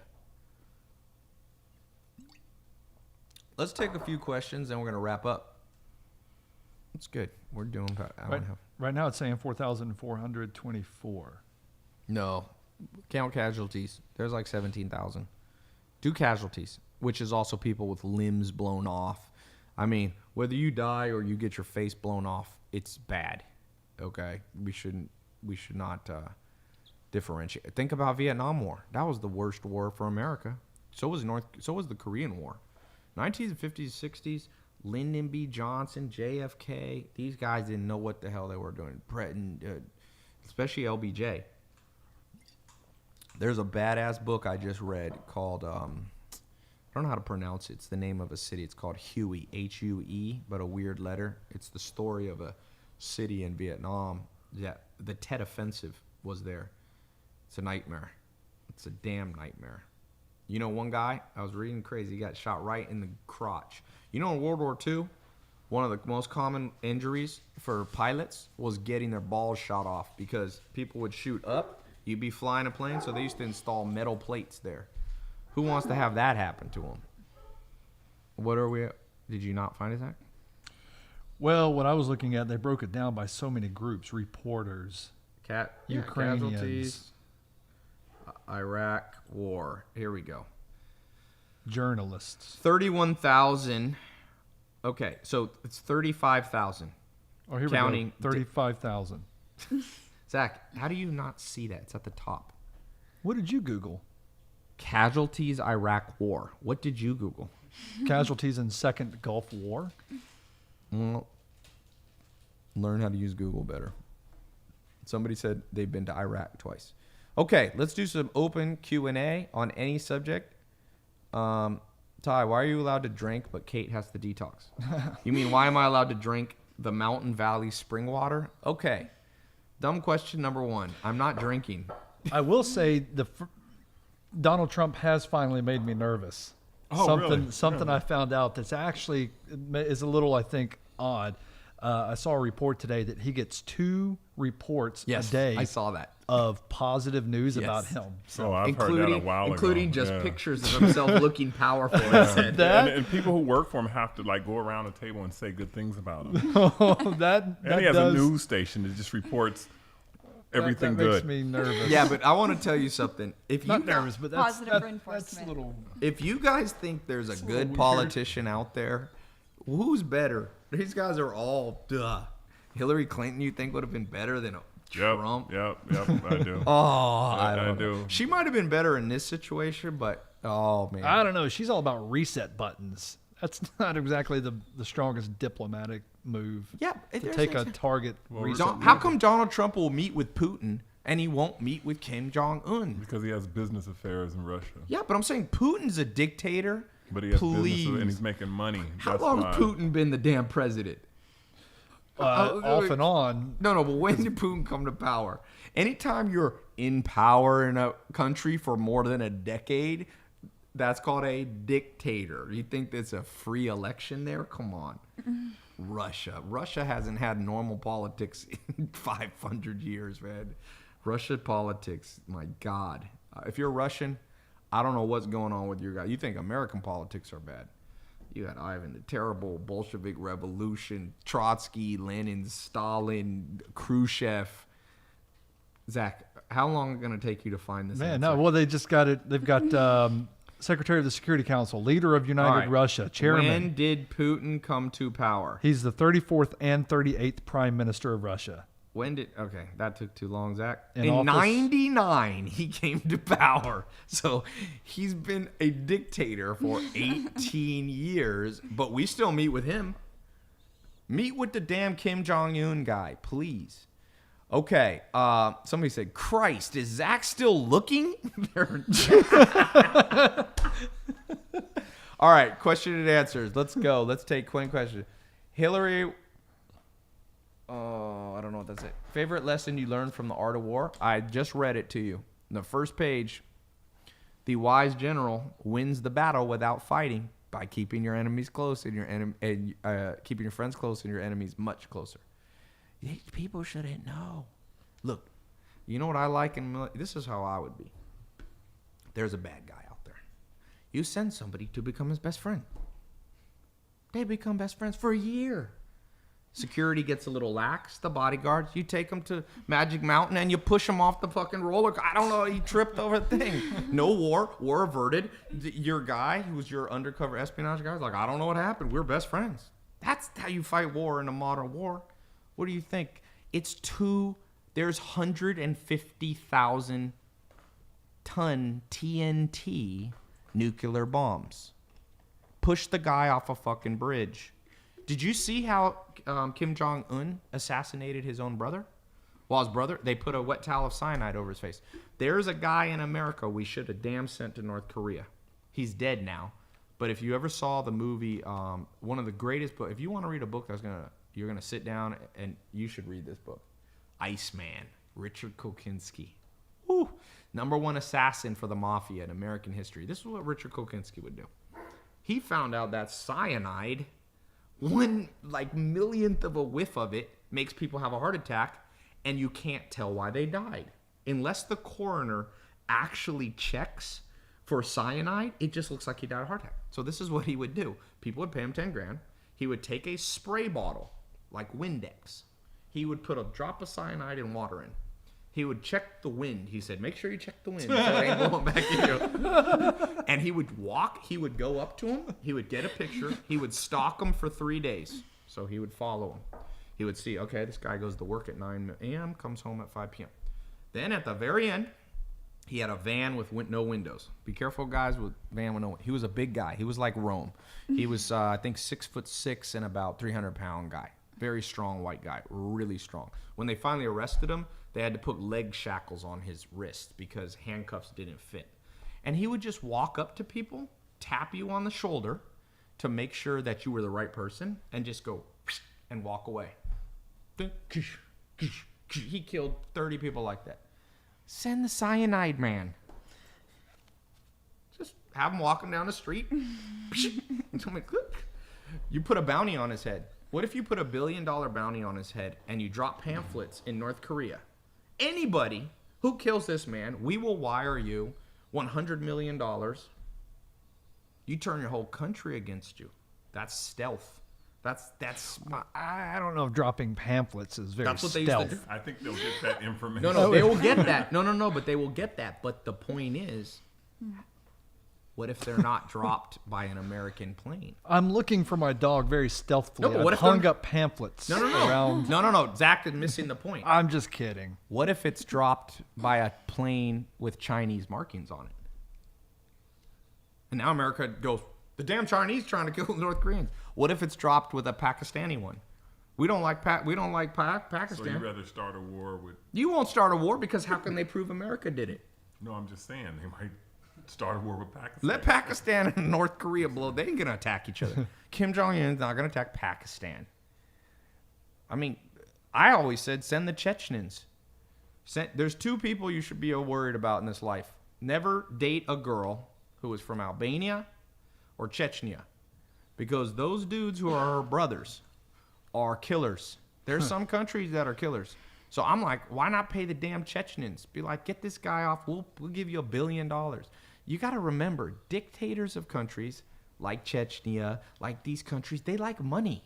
They're bastards. You think, what did Saddam Hussein do? He had gold statues of himself. He had beautiful women all the time. Give the guys what they want. Let them be Hugh Hefner in his own world. So I'm just saying, stealth, art, win the battle, but nobody knows. The guy just goes to sleep. Do you know how many times that's happened in history? That we've just silently assassinated somebody and no one ever knew what happened? That's how you do it. I think it's 342. All right, other questions. Real fans watch when there's no giveaway. Well, we got a lot of people watching with no giveaway. Sovereign countries are not allowed to assassinate. Of course, we won't do it. Money will exchange hands in dark countries. They'll move around. Hey, you fight fire with fire, boy. This is not something to joke around. This is white lie time. This is gray time. This is This is extraordinary. You pay Israelis, you pay the Chechens, but it goes through an account of an account of an account of an account. Comes from Madagascar through Taiwan through, and it's just like, wait, I don't know. You don't know. Anybody who doesn't know that that's how the world already works is a moron. You don't think that's how. Do you know why America hasn't been attacked since 9/11? Let me tell you the actual one of the theories. I'm not an absolute expert, but I've read some fascinating stuff on this. America pays motherfuckers so much money that nobody's safe. So let's say there's an ISIS guy, or let's go before ISIS when we had like not the Al-Qaeda? Al-Qaeda. They would go to a village and find where the guy was. They would drop a person in and they would just start going everywhere. I'll give you $50 million bucks so you kill this guy. 50 million, 50. Dudes were dropping like flies. It cost America, you know how much money America's GDP is? America's an $18 trillion GDP. Our tax intake is about $4.6 trillion. We don't even notice $100 million bucks. All we notice is there has not been an attack on American soil since 9/11. It's been 17 years in a month since America was attacked. Why? Money. Money. Use the damn money. What do you think money's for? Philip of Macedon. Money. He ended all wars by just making invite everybody to a party. Who knows? Kim Jong-il. If Kim Jong-un likes... Have a little get-together, Kim Jong. If he likes Dennis Rodman, he probably likes... People love movie stars. Send freaking 4 other movie stars there. Say, you want to be here? And for those of you that think this is too crazy, you never start... Who knows the story of the hostage negotiations that took place in the Middle East in the 70s? Do you know this? You mean Argo? The airplane? Yeah. Multiple times, celebrities have been sent in, or stars. Bill Clinton's done it. Carter, former presidents have been gone in. Who's the other celebrity? Can you Google George Clooney. Not George Clooney. That was an actual movie. Muhammad Ali was sent. Thank you. Burt Reynolds. They sent Muhammad Ali. Send Muhammad Ali. Muhammad Ali went to Iraq. Morgan Freeman. So Beatrice said you're a very intelligent guy. Well, I'm not sure about that, but I appreciate it. Okay, question. 1969 moon landing, real or fake? We've been to the moon. That's what I'll say. And the world's not flat. What was the best war to learn from and why? World War I. Most important war of our time. The only war that really affects you in terms of the initial domino, World War I. It caused World War II, which caused the Cold War, which caused North Korea, which caused Vietnam War, which caused Afghanistan, all the trouble in Afghanistan, which caused the first Gulf Wars, which caused the fall of the Berlin Wall, 1989. All this is all from World War I. So be careful. You push the first domino down, boy. And this is about to be another domino. Don't push dominoes that you can't stop. Ty, do you think your friend across the table looks like Dr. Dre? Do you ever get that wrong? No, it's cameras. Stupid. He's a lot bigger than Dr. Dre. Since you're a history buff, what should we invest in now? Well, here's the thing about Dynamite. Why does it sound like someone's peeing in here? There's some water. I think it's Mel over there. Mel. God, these mics pick up everything.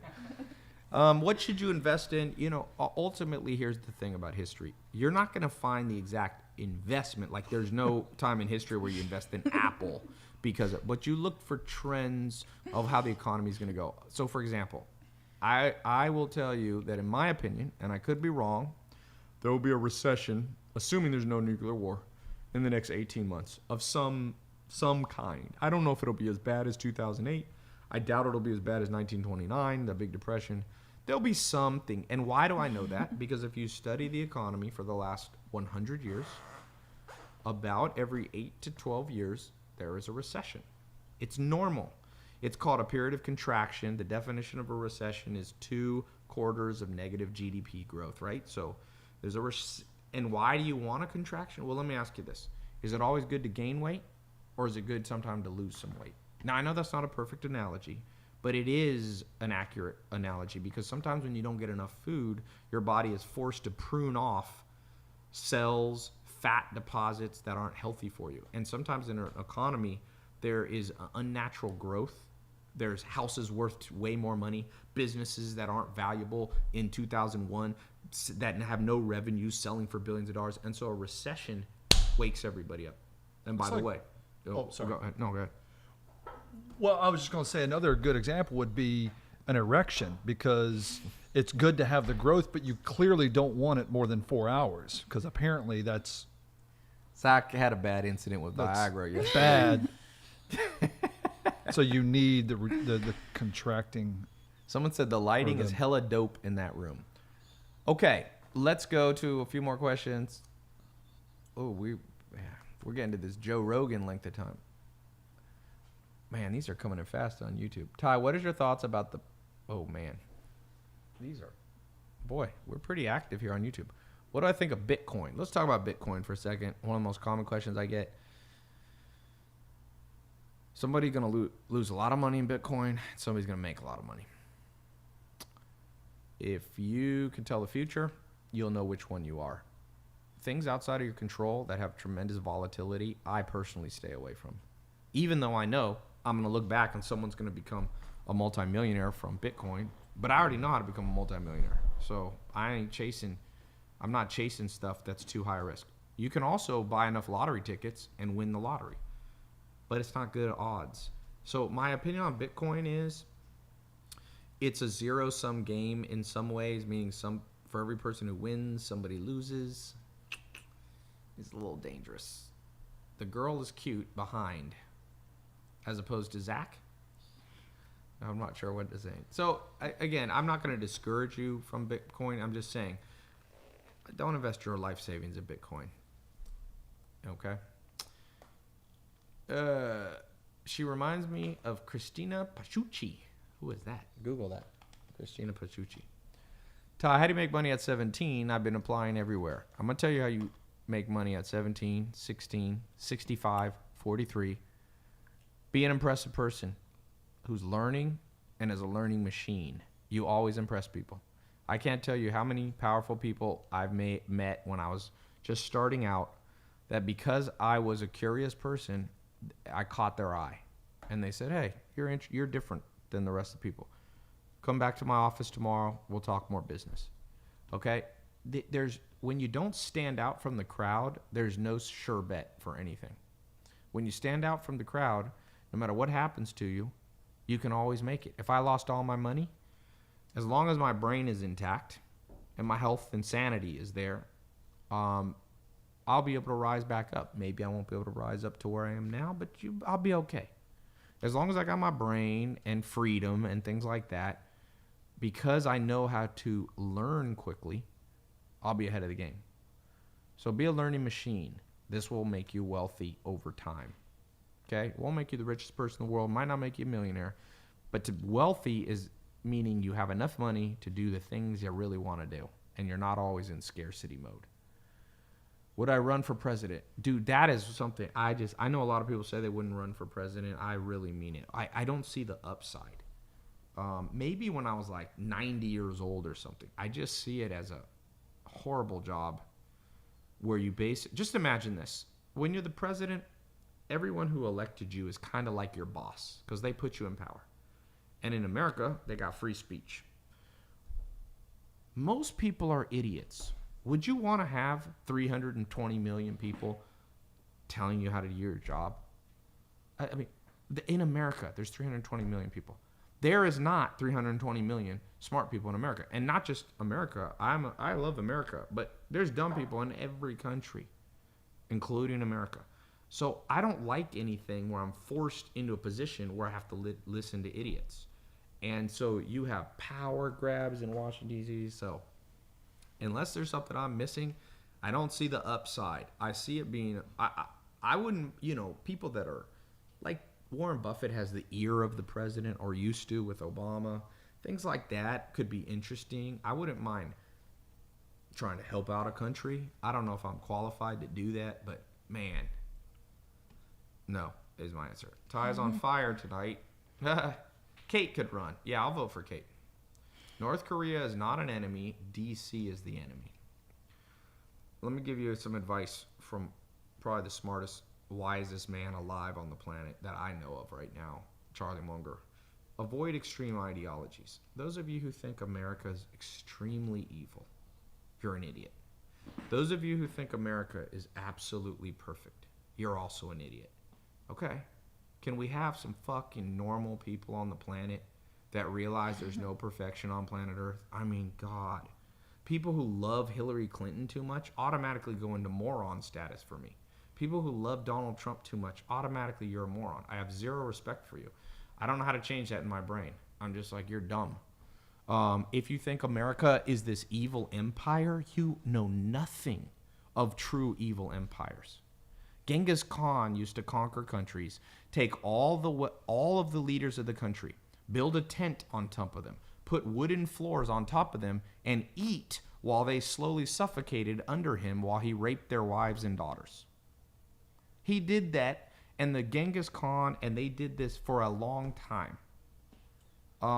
In India, some of the rulers of India, in ancient India, there was a guy, I forget his name, it's like, starts with a K, but he was known as the Bloodthirsty.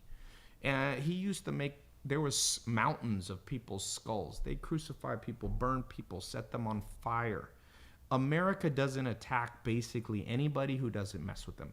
America's a little bit like Rome, in my experience. Rome is just one of those dudes. Thank you. Okay? Rome is not that aggressive, but if you pushed him or something, in fact, we were at a party that cracked me up. I went to a party. I don't know I told you people are stupid, right? So we go to this party in Hollywood. This was last year. Remember? I don't know if you remember this, Rome. We had to park on this damn hill. It was way up in the Hollywood Hills. Jake Paul, I think, was there. It was like an Instagram influencer party. And I usually, they invited me, so I stopped by. So we drive up the hill, then we have to walk up the hill. We get to the place. So the dude, there was like a VIP band. This is a house party, okay? It's not big. He puts a band on, and then Rome just walks in behind me. It was a small bouncer, not a big guy, probably about Zach's size. What are you, Zach? 6'1"? Yeah. Zach's 6'1", 200 pounds. The dude grabs Rome, get your hands off me, just threw his arm. This dude, I see out of the corner of my eye, I'm like, oh no, Rome killed a man. But I was thinking, what possessed the guy to just take his job that seriously, making $75 probably at a party, to grab a 315-pound guy? I just don't understand. I'm thinking he put cocaine in his eye. Yeah, he put cocaine. No, That's the only reason I could power got to his head. So America is like that. So this guy who says that Washington D.C. is it can get a lot worse. Let me just tell you this: if Putin ever is in power, then you're gonna want to move. You're gonna be like wishing for the days that Donald Trump is not worse than Putin. I know some people say that he is not. Putin. If you're gay under Putin, I mean, come on, man. I've been to Russia.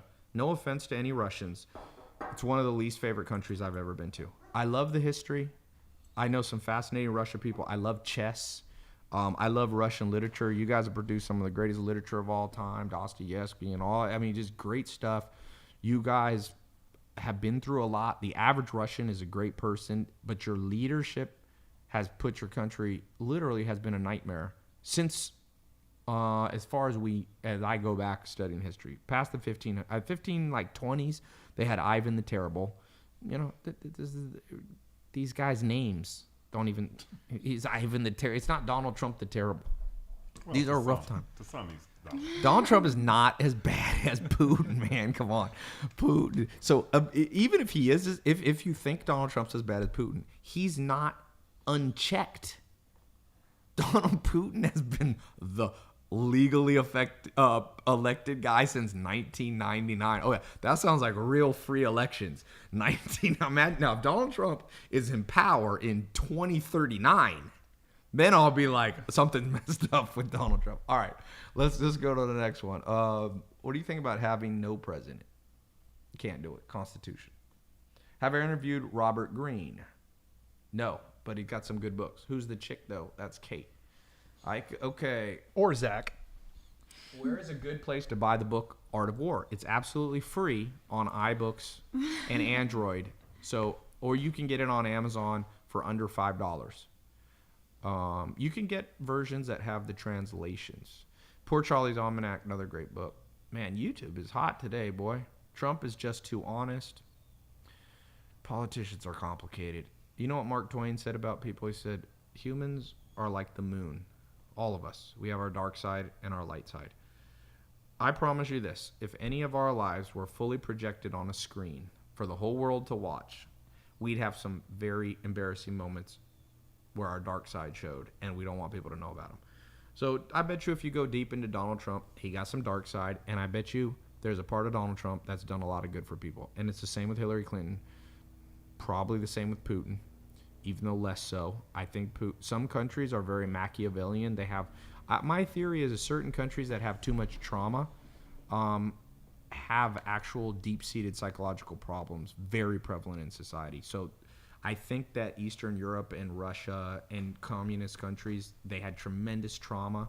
And psychologists and scientists know tremendous trauma alters the brain, changes your prefrontal cortex, it changes your empathy levels. So you have countries that are more psychotic than others, absolutely. And you have countries like Sweden and stuff like that. Switzerland has never been to a war. They just, they're not hostile people. So I think that countries do take on, I'm not prejudiced by race and color and things like that, but how you're raised affects your behavior. And anybody who argues that is also an idiot. So I think that there's countries where people are raised. It's kind of like, for example, I'm a businessman. If I ever have to do a negotiation with anybody who's from the Middle East, another businessman, American citizen, but he's born in the Middle East, I know that I'm in for a nightmare because I was born in America where we don't negotiate that much. Now, I'm not prejudiced against Middle Eastern people. One of my business partners was born in Iran, and he's one of the smartest guys I know, trustworthy. But even he admits, he said his mother still negotiates at the grocery store with the cash register lady. He's like, come on, the bologna says $3, and give it to $2. And the lady's like, this is America. It's a price tag, a barcode. So there's differences in how cultures approach stuff. And for me as a businessman, I don't know Middle Eastern negotiation over everything. So I don't do that well in those situations. So I think there's cultural issues. Anyway, I don't know how I got on the subject. Do you think Uber makes good money? It's not profitable yet. It's worth $68 billion last time I checked. But Uber is very valuable because it is a brand that everybody in America now knows. I'd say it has 90% awareness. 9 out of 10 people in America will know Uber. 90-year-olds won't know them, and maybe somebody in the Ozarks of Missouri or somebody. But most people know. So they're very valuable. They have tremendous revenue. They raised, $7 or $12 billion, the most ever for a private company. So it's fascinating. Uber's bubble has popped. Not really. It's still worth a lot of money. Avoid extreme ideologies. Kate, I dare you to tickle Ty right now. Donald Trump likes to project male dominance, but next to Putin, he seems weak. Oh, I don't know about that. I would call Donald Trump many things. I don't think he's a weak guy. I doubt he's weak. He borrowed $1 billion and personally guaranteed it and lost $1 billion and then came back without committing suicide. He ain't weak. Donald Trump is probably a narcissist. That's the best. Yeah. I mean, I don't know him. I've learned, one thing I learned in Hollywood, everything TMZ and all this shit says about people is basically false. Because whenever I meet celebrities and get to know them as people, they're never. I mean, their birthdays are different than their Wikipedia. I do agree with Trump in that there's a lot of fake news. I will say that. I don't call it fake news. I would just say there's a lot of misleading news. So I try to reserve judgment I try to meet somebody. You can tell more in 5 minutes of meeting somebody than you can tell in 6,000 TMZ articles about them. And you find out the truth. I can tell you in Hollywood, the people that I think are assholes, and some of them are the ones that everybody thinks. I can think of an athlete that I know that is one of the biggest athletes in the world that has this nice guy projection, and he is an asshole. LeBron James. No, I don't know LeBron James. Okay. I'm not going to say it's not the guys you see on my social media. By the Tom way. Brady. I don't know Tom Brady. Oh. Is it Chris Paul, become a friend of mine. These guys are all awesome. It's not somebody you've seen on my Snapchat. But and I know another guy that it projected to be a big asshole that I've met, been around, nicest person in the world. So, yeah, the media I'm going to tell you why. It's not the media that's wrong. So there's this, this is important to understand. Charlie Munger has this concept called beware of perverse incentives. He said perverse incentives will change a good person to a bad person.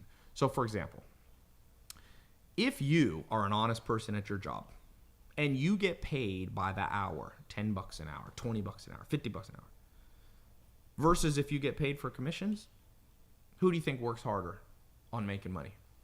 Commission salespeople or people who make a salary? Well, they did a study on, I forget what it was. There was a car company that, if you have a little break in your glass window, they would come and like fix the glass window. And they stopped paying salary to the people who would go fix the glass, and they paid them $100 per windshield that they did. And the average person did like double the windshields per day. So whenever you pay the media by eyeballs, because they get paid by eyeballs, is advertising. Whenever you do that, you've created a perverse incentive for them to make up stuff to get more eyeballs. They're people too. Every news reporter and every person who owns a news station is just like you. They want to make money. Why not fudge a little bit upon this headline? I knew the media was full of crap when they said about Donald Trump. This is what pissed me off. This is when I started to get on Donald Trump's side. This was in the beginning of when he won. They said, mass exodus from the State Department when Donald Trump became president. And in the opening blurb was like, there has never been more people leaving the State Department since for 50 years. They've lost all confidence. They're just resigning. Then, you know what the truth was? 4 people were fired by Donald Trump. So first of all, they didn't quit. 4 is not a mass exodus in a department that has 100,000 employees. So the media, what do you think is going to make them more money? An article that says 4 people are fired by Donald Trump out of 100,000, 996,000 remain, or 99,996 remain, versus mass exodus. So the media is not very moral, people. They're just like everybody else. Do you think the news is more fake or more real? And in terms of Donald Trump, I would agree that the media does sensationalize things and so on and so forth, but a lot of his ridicule comes from stuff that he says and stuff that he does, and so it's not fake. It's stuff that he says on Twitter, on his own Twitter account, that's not hacked or anything. It's just him saying different idiotic things, and that's not fake news. That's real news. I've never heard the term fake news until he became president. And I'm not saying it doesn't exist. Well, that's why I said I don't like fake news. I like misleading news because I don't think the news is all fake. And so I totally agree with you, but I'll say this. As I said about if you hate Donald Trump and you're a reporter, didn't The Art of War say wage war without them knowing? Why don't the reporters become very close with Trump, get him to spill the beans to them, record the shit, and get him impeached? Because they're not smart, they're emotional. And what did he say? The irritated general loses and loses his army. Be smart. There's a saying that Alan Nation told me. When you play poker and you're sitting at the table, and after 30 minutes you haven't figured out who the sucker at the table is, you're the sucker. So don't be the sucker. Let me tell you who's the sucker. Media. Donald Trump embarrassed the media. The day of the election, I woke up, I looked at, I think, the Washington Post or something online. 93% confidence Hillary would win. 93. They were off. I could understand like 59, 41. 93%. So he won.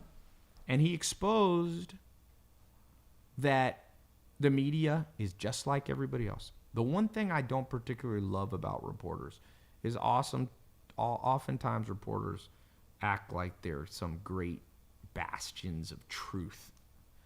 Why don't you just be honest? You're a businessman just like me. I'm a businessman. You know? Some people don't like my tactics. Oh, Ty, you show a Lamborghini in your videos. Are you promising everybody else will be a Lamborghini? No. I don't say watch my videos, you'll become a Lamborghini, but I mean, you'll become a Lamborghini. You'll become a Lamborghini owner. No, but there is a certain implied message in my marketing, which is here's what worked for me. So some people will be like, oh, that's slick marketing. Well, there's nothing wrong with being slick. Even Jesus Christ said, be as gentle as serpents, but gentle as doves and as sly as serpents. And is it marketing or is it just real talk? With Trump? Oh, no, me? with you. I'm saying it's like, yeah, I try, but people break me down too. I'm obviously not at the level of a Donald Trump analysis, but people try to break me. Every day I get a Google report of people writing articles on me. Oh, it's a scam. Hey, man, they don't realize they're the sucker in the room because they're my free PR. Never be your enemy's free PR. I am fairly confident that the media got Donald Trump elected. People were so pissed at the media that they're like, fuck it, anybody but the entrenched Democratic Party and the entrenched media, and they put Trump in because they didn't like the alternative. So what the media should have done is been nicer to Trump, be more accurate, and really pin it down. The irritate, I just read you in The Art of War, the irritated general loses. The media is full of irritated people. Be objective. They should say way more of the things that Trump's doing well. Because look, you're smart. You're watching this. I'm assuming you're intelligent. Okay? You wouldn't be watching this. You'd be watching, something, playing video games if you were. Okay? Don't you respect somebody more who says, you know what? Here's what I think Donald Trump's doing right. And you list off things that are factual. And then you say, but I got real problems with these other things. My answer, I do. I go, that's somebody I can trust. It's like an impartial judge. Do you trust a judge who's crooked, who hides the good things? So what the media is doing, if they hate Trump, keep your friends close and your enemies closer. The more they fight Trump, the more this dude is in power. They better watch out. They're going to put him in power for 4 more years. If he solves the North Korean crisis correctly, which the only correct answer is no violence. No war, no attack on America. Maybe violence in North Korea, but none here. He's going to be a hero. If the economy continues to go, and I'm wrong, and there is no recession in the next year and a half, he's going to be a damn hero. If the media keeps being idiotic, and here's how you know how many people like Donald Trump. Look at his tweets. Some of his tweets are getting 130,000 likes in one day. I knew he'd be the president because Hillary Clinton got exactly a third of his. On average, Hillary Clinton got 20 to 30,000 likes. I predicted that Trump would win, and he'd get 100,000. Likes are like votes, man. It's electronic voting at the poll. So what I would do if I wanted to get rid of Trump, I'd keep my friends close, my enemies closer. I'd start to become his friend. Have anybody seen Game of Thrones? Littlefinger. In Game of Thrones, there's 2 spies. I forget the other. There's one guy who's bald. I'm on season 2. Zach, they're already in there. Oh. There's Littlefinger, and they're both these sly guys that take down empires and bring them up. It's so cool to watch them because I'm like, please, can we get these dudes to go over to North Korea? They're all these like sly guys like, hey, Kim Jong-un, you know what? We got something great for you. And then they kill him. He fell off the roller coaster. Man, you pushed this dude off a roller coaster. Okay. What did you stop it at? 90? Yeah, it stops at 99. 99 automatically. I think we're about done. I'm trying to try a 3-hour one, but we haven't quite been 3. Kate is too hot. I'm glad that all this intellectual talk is not lost on some people. Go, Kate's hot. You have a record screenshots of your live stream. I think it's because of my new shirt. Hey, my cousin Maya's a Leo. So if you believe in astrology, Leos like attention. So years ago, I got a yellow Ferrari, my first Ferrari. I don't have it now, but it was, this is in 2000, probably 8 or 9. So I had this Ferrari, and she goes, I want to drive in it. So she gets in it, and we're driving just around the block. She'd never been in a Ferrari. And she goes, what did she say? I think she goes, I think this outfit is good. I'm like, why? She goes, everybody is looking at me. She said her hair is good. She had just got one on the hairdresser. I'm like, she forgot she was in a yellow Ferrari. Only a Leo, Zach. Zach's a Leo, too. How much do you believe in horoscopes? I don't believe horoscopes is where you tell the future. I don't much look at those. I always found the birth chart stuff to be funny. Somebody said North Korea needs to. No, that faded away. Love Leos. Somebody put. What do I think about leverage? So leverage in finance and business is borrowing money. Only borrow money on tested ideas, or real estate, or to invest in your brain. So sometimes people taking out loans for college can be good, although college is becoming more and more inefficient as a tool to get you a job. It used to work well. In the 50s, 60s, 70s, 80s, 90s, it was very effective to get you a job to have a college degree. Now now you need more of a graduate degree or you become an entrepreneur. So somebody said usury. No, it's not usury. Usury is an outdated concept. Some religions still have them, but I don't agree with that. The reason you charge interest is because 2 reasons. The reason credit card companies, I think, are ethically correct in charging you interest, or a bank on your home, 2 reasons. 1, they're giving you money that they could do something else with. So why would they do that for free? Why would they give you $100,000 to buy a house and then you just give them back $100,000 30 years later? Is that fair? You had $100,000 to use on something else, and someone takes it and gives you nothing. So no, it's not usury. Secondly, there's something called inflation in the world, which means the value of money goes down. When my step-grandfather, Charles, was young, he told me for a dime, he would buy all the groceries. He would go for the day. I guess they went shopping every day. They didn't have refrigerators back then. He was born in 1917. So in like the 20s, his mom would give him a dime. He'd go to the grocery store and get like a meal. Okay, inflation means a dime now won't even get you bubble gum. So you have to be paid interest because over time, the value of the money you lend out is losing value. That's inflation. And so there's nothing wrong with charging interest or paying interest. You have to. Sometimes interest is a little high, but there's a lot of laws in America. You can't charge more than basically 30% interest for the most part on most loans. There's some payday loans and certain loans that are higher. But tie prediction on the state of human civilization 100 years. No one can predict 100 years. That's my answer to that. All this stuff about global warming and 50-year projections, it's all garbage. Worry about, now if global warming says in the next 5 years it's going to be a problem, you can project out 5 years.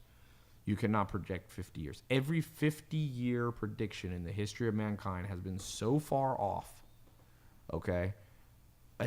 I don't know what will happen with global warming. I don't understand it. I mean, I tend to agree with scientists, so if a ton of smart scientists say global warming is real, I would tend to believe it. There's some smart people that don't believe it, but perverse incentives. Zach is more Republican, so he doesn't really believe in science. He doesn't believe in science. Which is Come factual. on now, come on. Which is Come factual. on, that's not fair. Instagram's going to be That's over in not 25 fair. seconds, so we're probably going to wrap up now. And this was a solid, what do we do? 120 minutes. Oh, that's 2 hours. 2 hours. That ain't bad. We'll see how people like this. What about Nostradamus theories? Who knows if Nostradamus, they might have changed the books. I know. You know how to make good predictions? I'm going to tell you exactly how to make good predictions.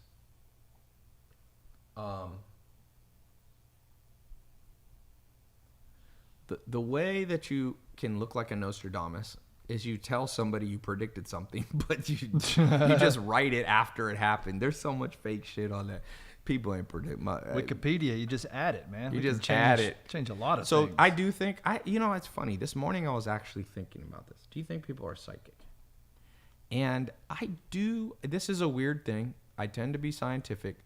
I do think there is something else out there that some people are connected into. So if you're a Christian, okay, they would call that prophecy.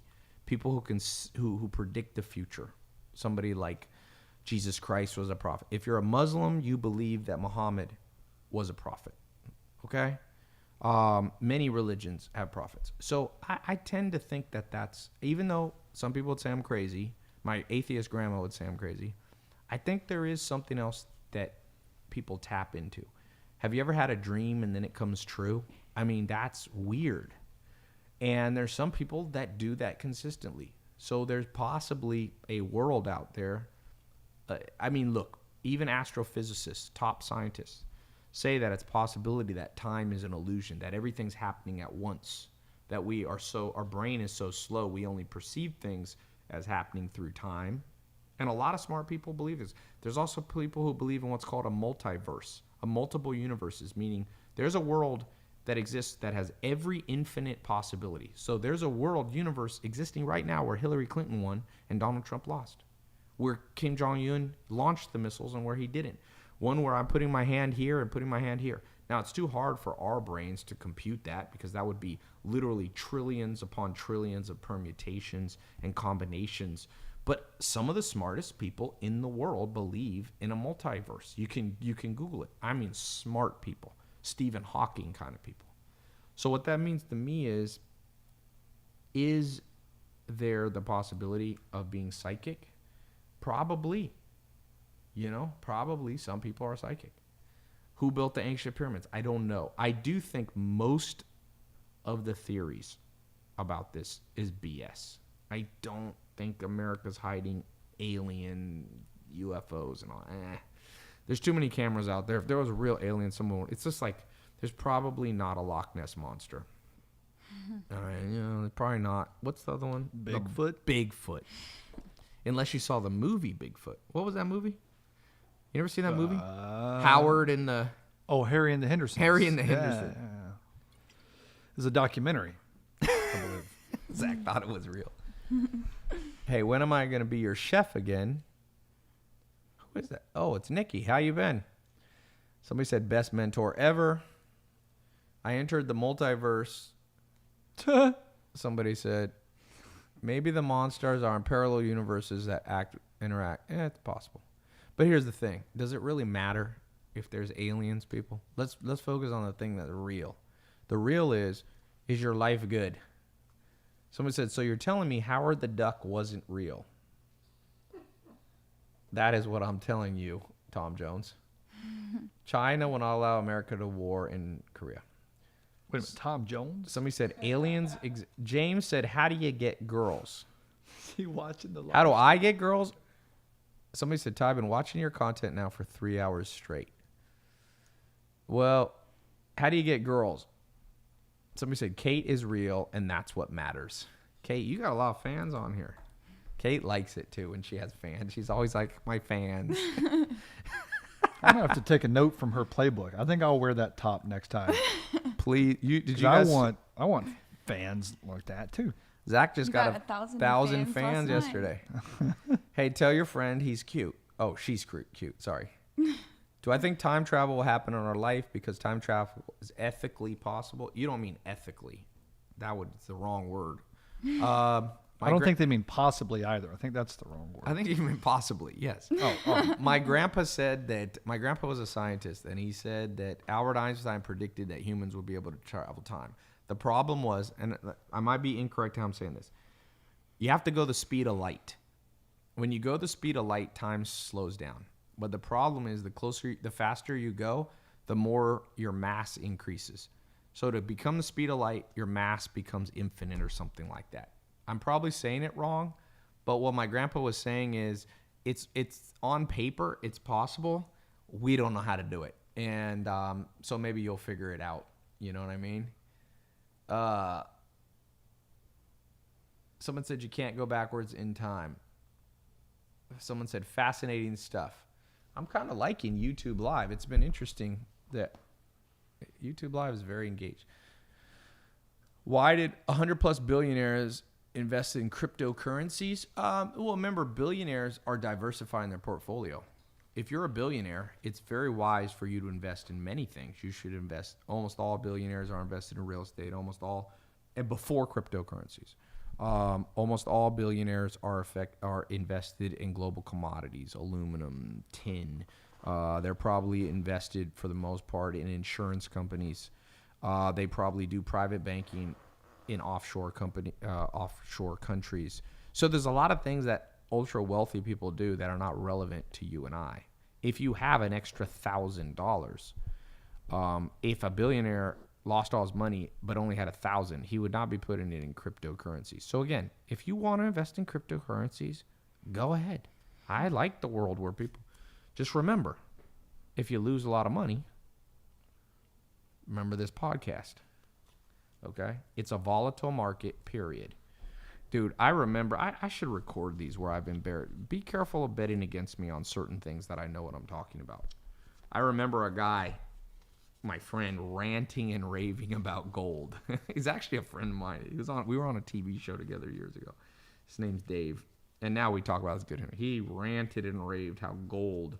I said, dude, I understand how gold works. Gold is an asset that has no real value. So, for example, all the gold in the world is worth more than all the real estate in the United States. What would you rather own? You know, all the gold in the world will fit in this room, basically. So would you rather have this room full of gold or own all the farm producing land of the United States? You take the gold, I'll take the land, because the land produces income. Gold is an arbitrary number that's moved by consumer sentiment and demand on weird things.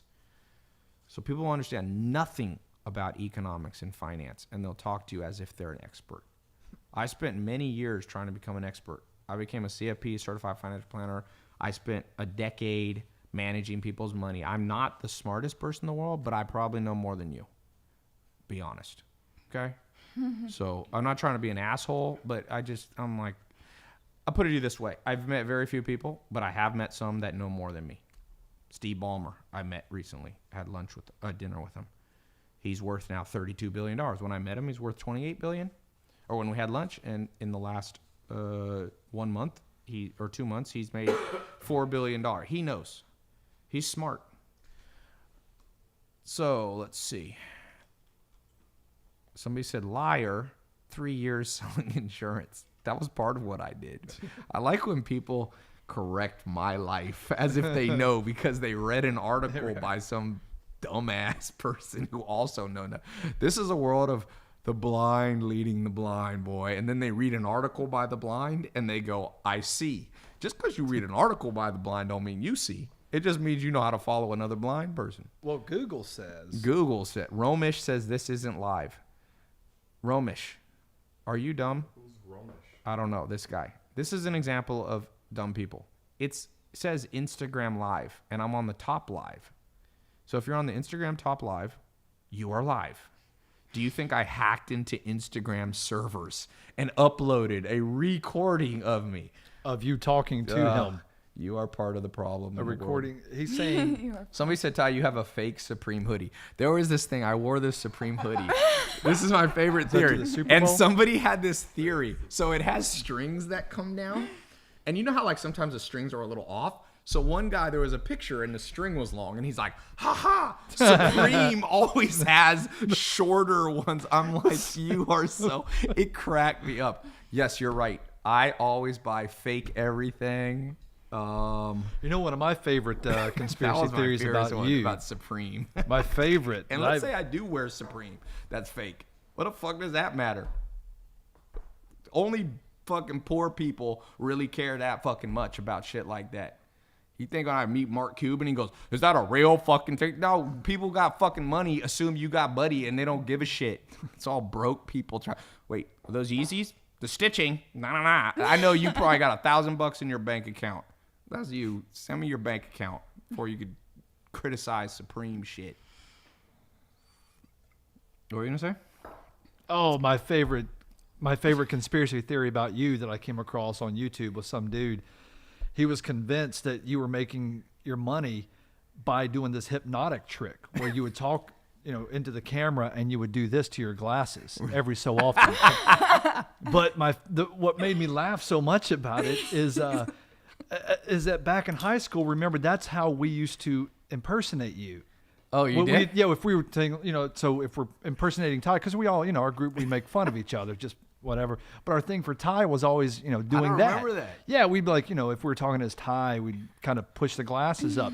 So here, fast forward, this dude has figured out that you were hypnotizing everybody by doing it. And he was so proud of that. He was talking on the video, and he's like, it's subliminal, and it lures you in. Oh, Just I do the love. little Now I'm glasses at push. the point where I'm like, I want to do this. Like, there was a theory I'm in the Illuminati, so me and Zach are gonna start recording videos where we pretend we think the camera's off, but in the background we're doing a fucking seance around the Sacrificing. Some people still think the Rothschilds run the world. Please, can you grow up from your theories? You think the Rothschilds and the Illuminati? The mafia died. There ain't no mafia. Italian mafia is very weak now. It used to be powerful. My dad was from Spanish Harlem. The mafia was real. It ain't that powerful now. You've been watching too many Godfather movies. What year was Godfather? 72. Yeah, 72. They weren't even at the height. The Cosa Nostra was at their peak of power between like the 30s and the 60s. They got cracked down on, boy. You cracked down hard enough. Al Capone was, 20s, 30s, 40s, 50s. Please. You know what the real mafia is now? Now it's corporations. Corporations is the modern mafia. People got it all wrong. It's fucking global, multinational country. Exxon is a powerful company. These are companies that probably put people to sleep every once in a while. You should hire Exxon. People think that does. I don't believe in conspiracy theories, but I promise you, for example, there's many people buried outside of off the Vegas Strip out in the desert. If you dig enough, you're going to find people. And people get killed like that. But it's not by the Rothschilds. For those of you who have read some dumb book that the Illuminati and the Rothschild, and now people are going to be like, but Ty's trying to defend them, because I wish I was a Rothschild. If you got a connection to the Rothschilds, hook me up, man. I'm good. Hillary is mobster. Oh, that's Danny Hester. What's up, Danny?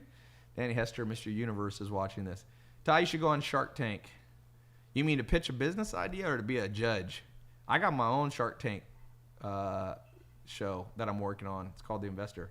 Ty, is charisma what makes you get girls? No, I'll tell you the answer. What? I'll tell you exactly how Ty gets girls. He's got this little trick where he pushes his glasses up when he talks to them, and he just lures or lulls them into a hypnotic state.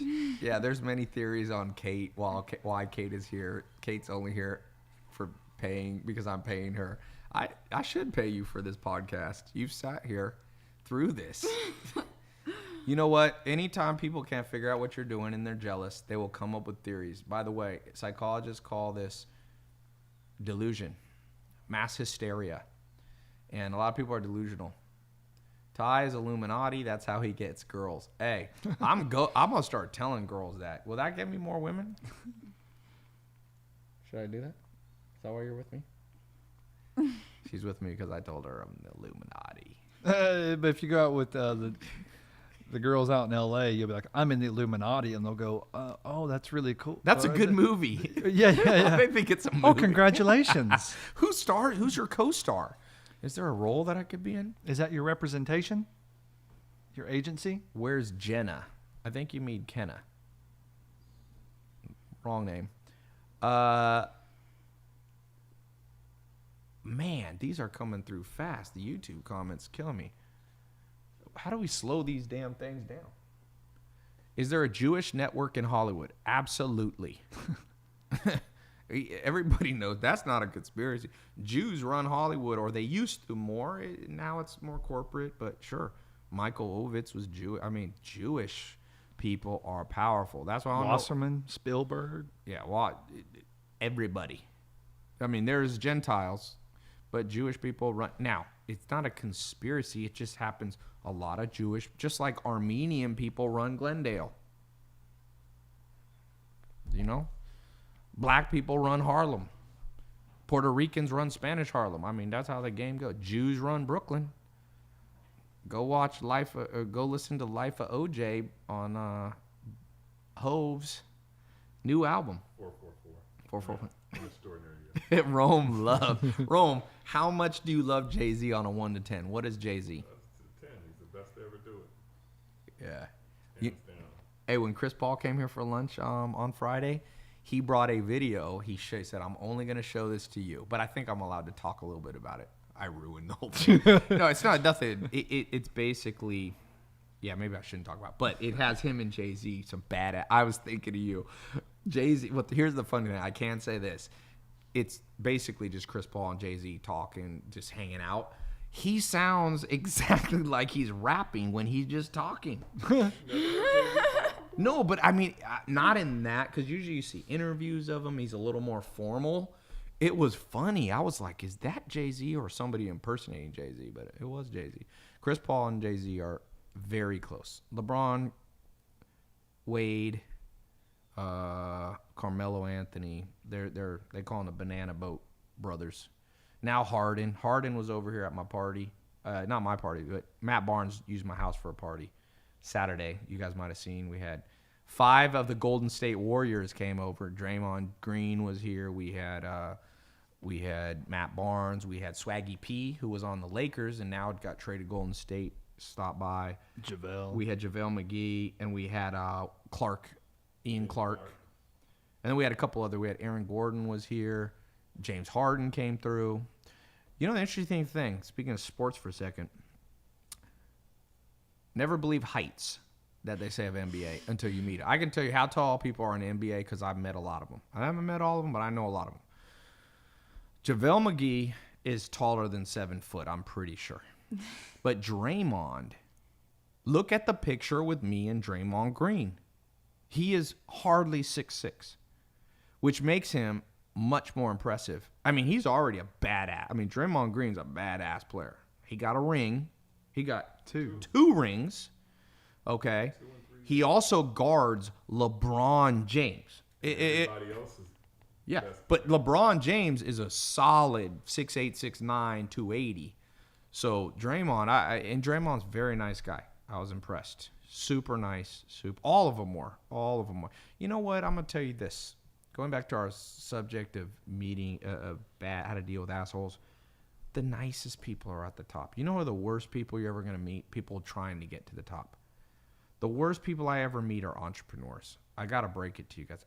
Sometimes people are like, Ty, you don't talk that much about being an entrepreneur. Because entrepreneurs, most of them are complete assholes that are Machiavellian, that will step on you to get what they want.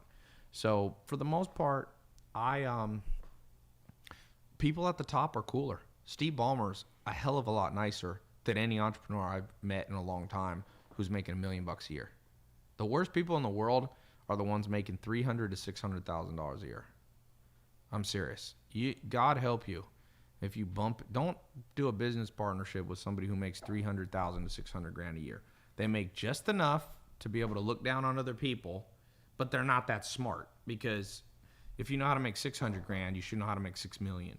So people get cooler, in my experience. You might have a different experience when they start making, 8 figures. $300,000 to $600,000 a year are just like, ugh. So try to skip that stage. Go from wherever you are now to making $1 million a year if you can, because I'm telling you, people get cocky. I mean, people and they're like, wow, I'm making $30,000 a fucking month or something like that. I'm like, so this is a big bad world out here. You got people making $30,000 in a minute. Fuck your $30,000 a month. So it's never fun to be around people who don't have a good grasp of where they fall in the real echelon of humanity. And there is a status hierarchy of people. And if you think there isn't and you don't respect people, you're going to get embarrassed one day. You go on the court and it's LeBron James on there, have some fucking respect. There's levels to this. You meet Jay-Z, don't treat him like he's some new rap kid to the game. You go, this guy's got the status in the room. There's nothing wrong with that. Doesn't mean you're their bitch. Doesn't mean they can abuse you. If I was in a room with with a person like Jay-Z or LeBron, they started turning into asshole. You can tell them to shut up just like anybody else. But you give them that initial respect. But when you get these guys or girls making 300 to 600 grand, they're probably making more than any one of their friends and any one of their family. And they're just annoying human beings. So, yeah. Kate, you look so beautiful today. Ty, have you read the book Higher Status? Someone's putting in how to raise your IQ. I'll tell you how to raise your IQ. 3 steps to raising your IQ. Number 1, hang around smarter people. Okay? As the old cliche goes, try to be the dumb person in the room. Try to be the dumb person in the room. Step number 2, read like your life depends on it. Read. And step number 3, read and learn a variety of subjects. Those 3 things. So don't just read books about if you like, Bitcoin. People read 500 books on Bitcoin. Well, that's not giving you an expanded IQ, So what's your definition of smart? Smart is complexity and speed of problem solving. That's what smart means in English. Some people say, oh, do you mean emotional IQ? No, well, that's different. That's emotional IQ. Raw IQ is ability to compute. It's like chess. If you can see multiple moves ahead, faster than the other person, more complete than the other person, you're probably smarter. And hey, get used to it. I meet people that are smarter than me, people that are dumb. The sooner you come to grips with the fact that you're going to meet people who can out-compute your brain, then you can try to compete on other things. You can compete on charm. You can compete on social skills. You can compete on your ability to connect with people. Oftentimes, people that are too intelligent have horrible personal skills. They have Asperger's. They have autism in terms of their social skills. Remember this guy who came up to us at the movie theater yesterday? Guy came. He might be watching, so let me not say this.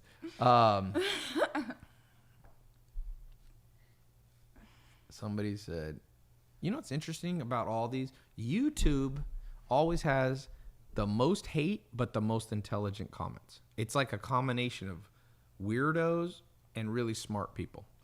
I don't understand you, YouTube. Sounds just like Ty, my bedroom. intelligence is not the only key to success. Yes. The 5 keys to success, I can tell you, if you ask a scientist like Dr. David Buss, they're defined under a 25-facet scale of Hexaco. And it's the 5 scales, 20% each, are perfectionism, organization, diligence, prudence, and industriousness. Those are the 5 factors of success. All right?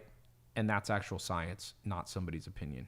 And I don't care if somebody wrote a book with their opinion. That's what a scientist will tell you. A real scientist.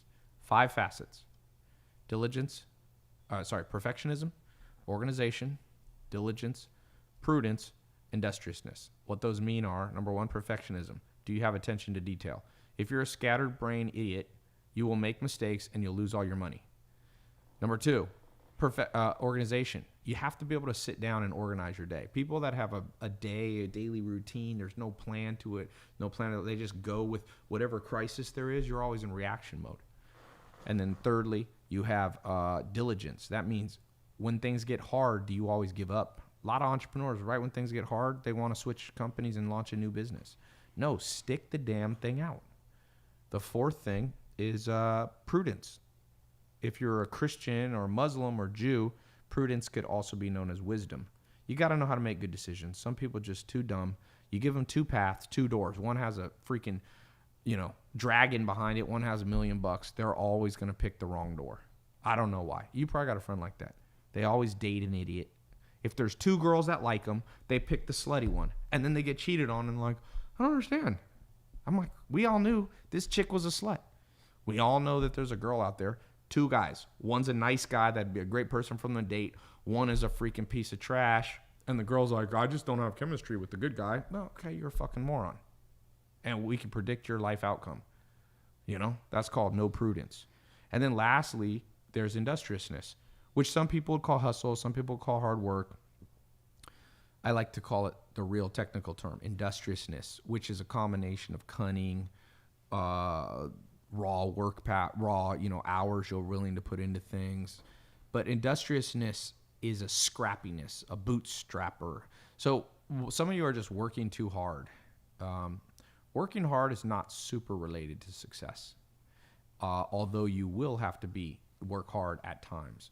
You will have to work hard. But remember what the famous marketer Gary Halbert said. He says, one idea that comes to you while you're relaxing walking on the beach can make you more money than a lifetime of hard work. Okay?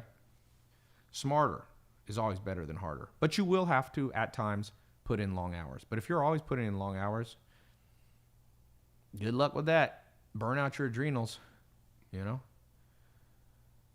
Jay Henson 99. Seriously, why are people listening to this guy? He just rants and regurgitates unoriginal thoughts. Let me tell you about this guy. Always reminds me of what Albert Einstein said. The thing about smart people is they sound crazy to stupid people. This is a guy that's not intelligent enough to understand what I'm saying. That's the truth. And for each of you, you're going to go through life, and some people are going to be like, what are you talking about? You're an idiot. But you're crazy. Your ideas are stupid. It's because they don't have the raw brain power to understand what you're saying. That's my life experience. When you meet people that are utterly confused by what you're saying, there's either two possibilities. One, you are actually dumb, which is sometimes the truth. But it's often they're just haven't caught up yet, man. People don't catch up. I say a lot of stuff, people don't catch up. People were all freaked out that I was like, the more you learn, the more you earn, the more you learn, the more you earn. People were like, what does that mean? Oh, this is a get-rich-quick scheme. By the way, that was out of a book by Warren Buffett for 6-year-olds on how to make money. That freaked out America. Hundreds of millions of people saw a video here in my garage. Where go, the more you learn, you know what I like more than this Lamborghini? Knowledge. People were like, what the fuck? This is a get-rich-quick. This is a meme? Nah, it's too smart for you. Too smart for people. More you learn, the more you earn. There's still people out there thinking that a presidential outcome will affect how much money you make this year. Are you that person? You're fighting for... You think Donald Trump, Obama, Hillary, or Bernie Sanders are going to pay your bills? Explain that. Explain that. Somebody said, Ty, if you're rich, why do you put yourself out there? I don't know. Ask Mark Cuban. He seems to be rich. He's out there. Ty, I wanted to smoke weed for an hour, but instead I listened to you to give me this shout out. Ty, what's your favorite quote? One of them is, it's not the smartest or the strongest to survive, but the most adaptable to the environment in which they find themselves. Should I take your SMMA program? How do you feel about starting a fast casual restaurant with healthy food? Those of you trying to start businesses, there's going to be two types of people. Tell me when we get to 3 hours. It's 11 more minutes, right? No. We're at 2:30. I'm just trying to see. This is an experiment. Sorry to do this to you guys. I was supposed to go to Herman's house. I was supposed to drive home to... Herman's going to be disappointed. He's going to be really... I'm going to hear it tomorrow. Here, let me leave a... Hey, Herman, you're on my podcast. Everybody say hello. Hey, Herman. I've been going. I'm trying to go 3 hours. Sorry. I'll catch you tomorrow. Herman's a Leo. He'll like attention. He'll be like, I was on Ty's podcast. That's my WhatsApp. For those of you not using WhatsApp, not good. Hey, can you grab some snacks for everybody? Because I think people are near death. Or can you grab some, Mel? Yeah. Okay. We're going to get this 3 hour thing. I'm just going to see if people like 3 hours longer than... A burger, Mel. Rome's hungry. I'm starving. Hey, it's good to burn. We all need to burn some fat. Maybe not Kate. She's pretty lean, but I do. Zach doesn't. Zach's a lean I could six-pack machine. We always growing up called Zach the Pack because of his abs. Somebody said he claims anyone can be wealthy when in reality capitalism thrives on low-income workers. Here is a moron speaking on what he doesn't know. I think that's my cousin talking. No, I love people. Let's go down this route. Okay, thank you. morons are sometimes more interesting than smart people because smart people, it's like playing chess with somebody who knows how to play chess. You know what they're going to do. I'll go help her. You going to help? Yeah. Okay. She wants some food. I didn't say anybody can be wealthy.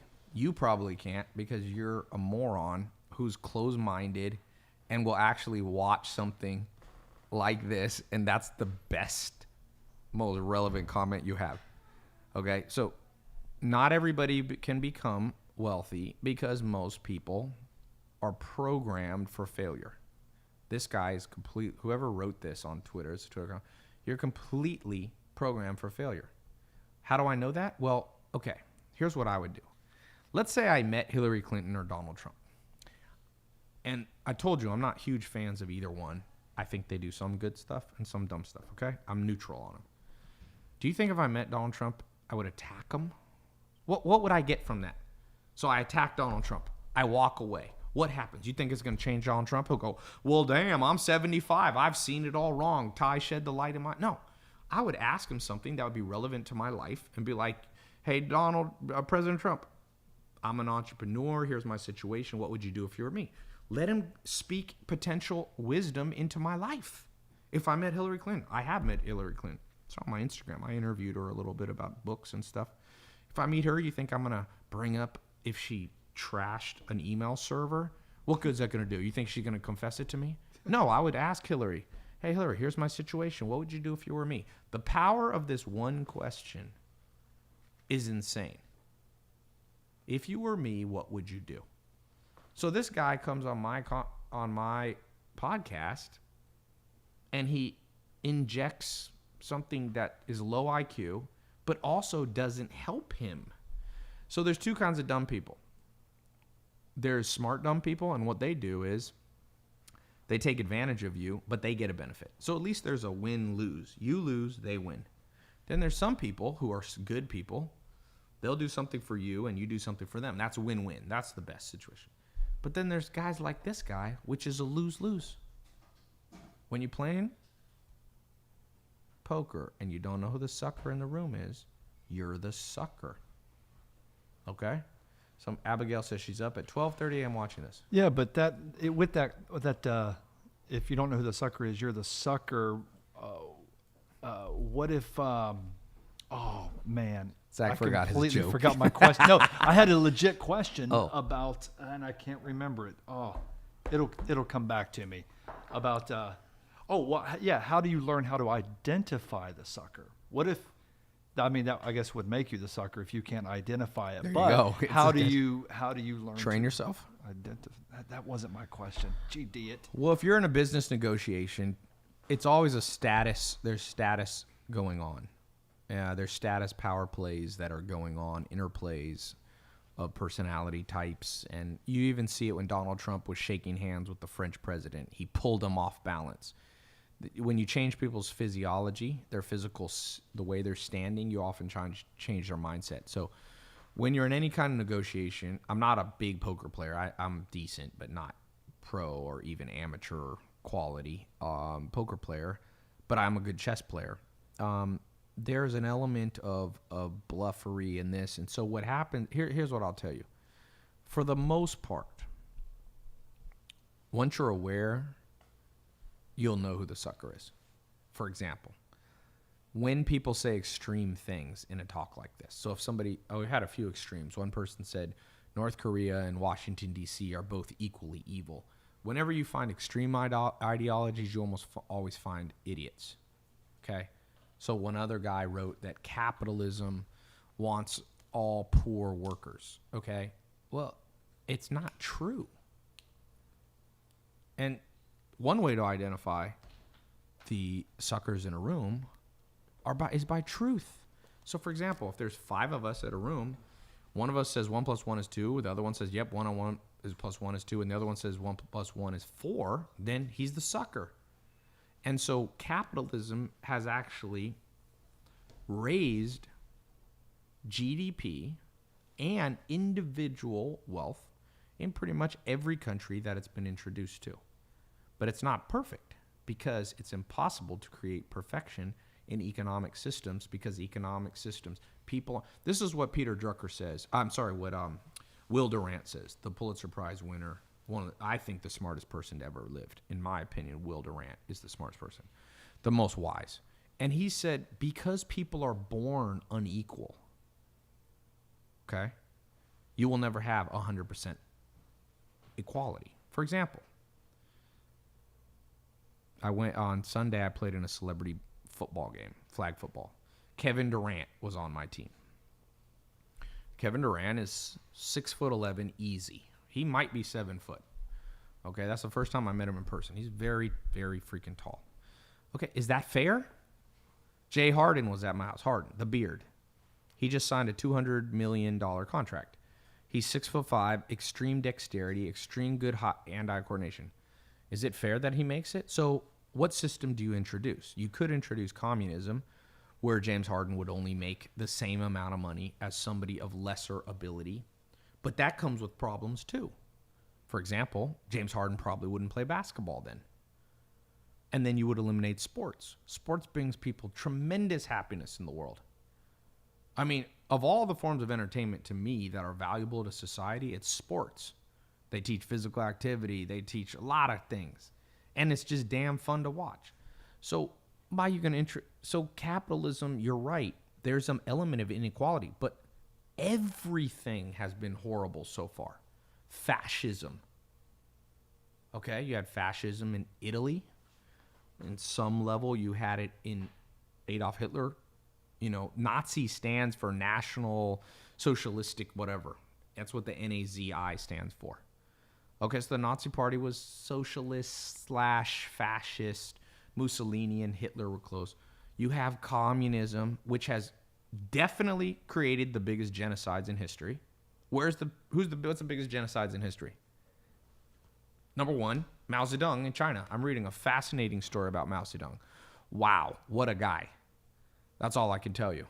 You think Donald Trump's bad, Rome? Yeah. You got to read Mao Zedong. Mao Zedong was the founder of modern Chinese communism, you know, the workers' revolution, and he's killed 70 to 100 million people. Directly ordered the death. That's communism. Number two communist place, Joseph Stalin. Voila, guess who number two mass murderer of all time? Joseph Stalin. Anywhere from 40 to 100 million people. Probably not 100. Most people think around 60 million people.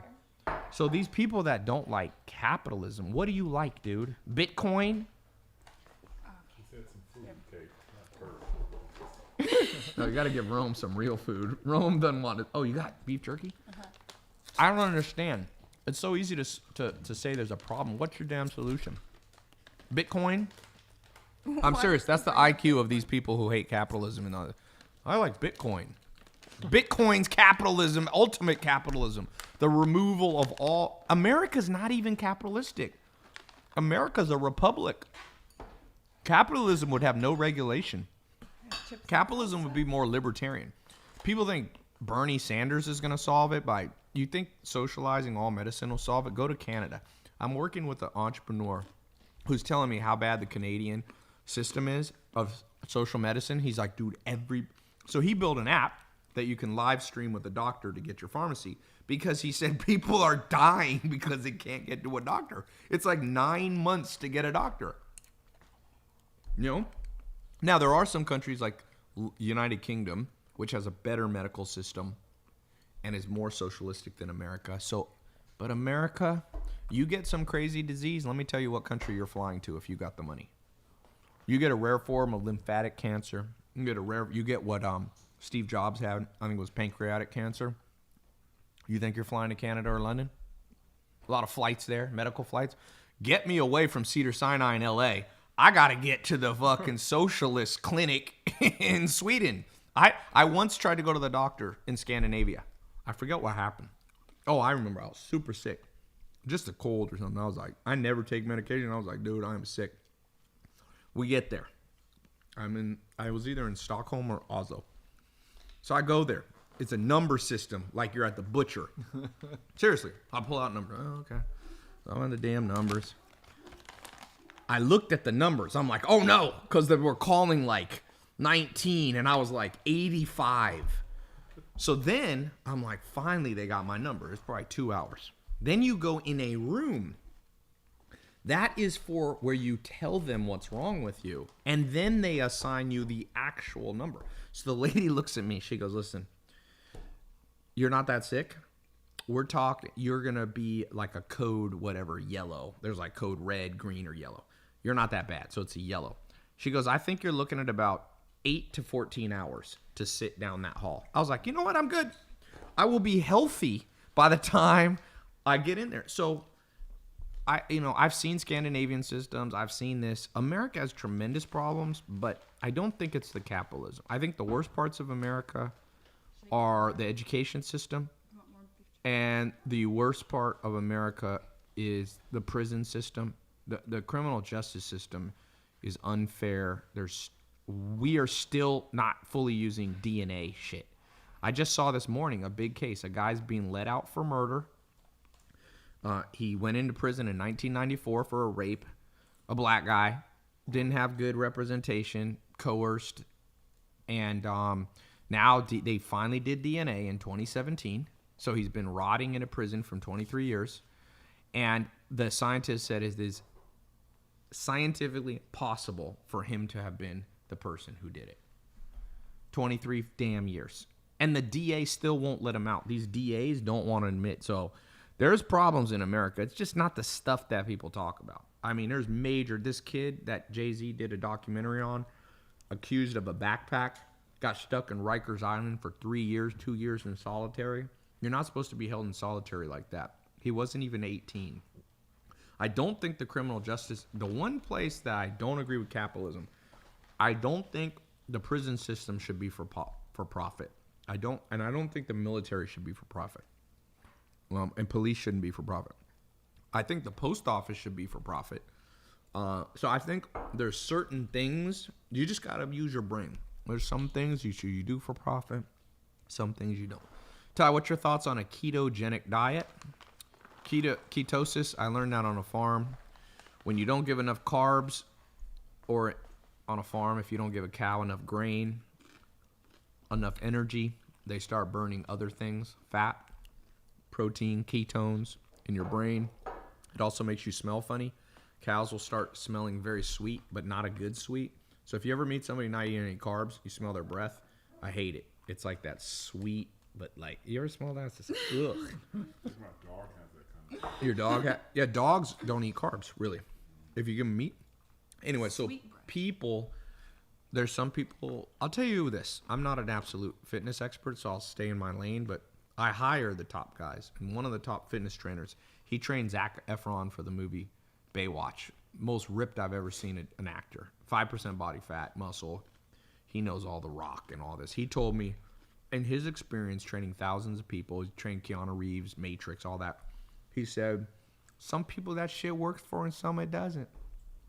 Said some people tell you to do intermittent fasting. He said there's some guys he works with, intermittent fasting, they get worse results and some people do better. So again, avoid extreme ideologies. I don't know why humans are obsessed with extreme ideologies. Why do people have to love capitalism or hate it?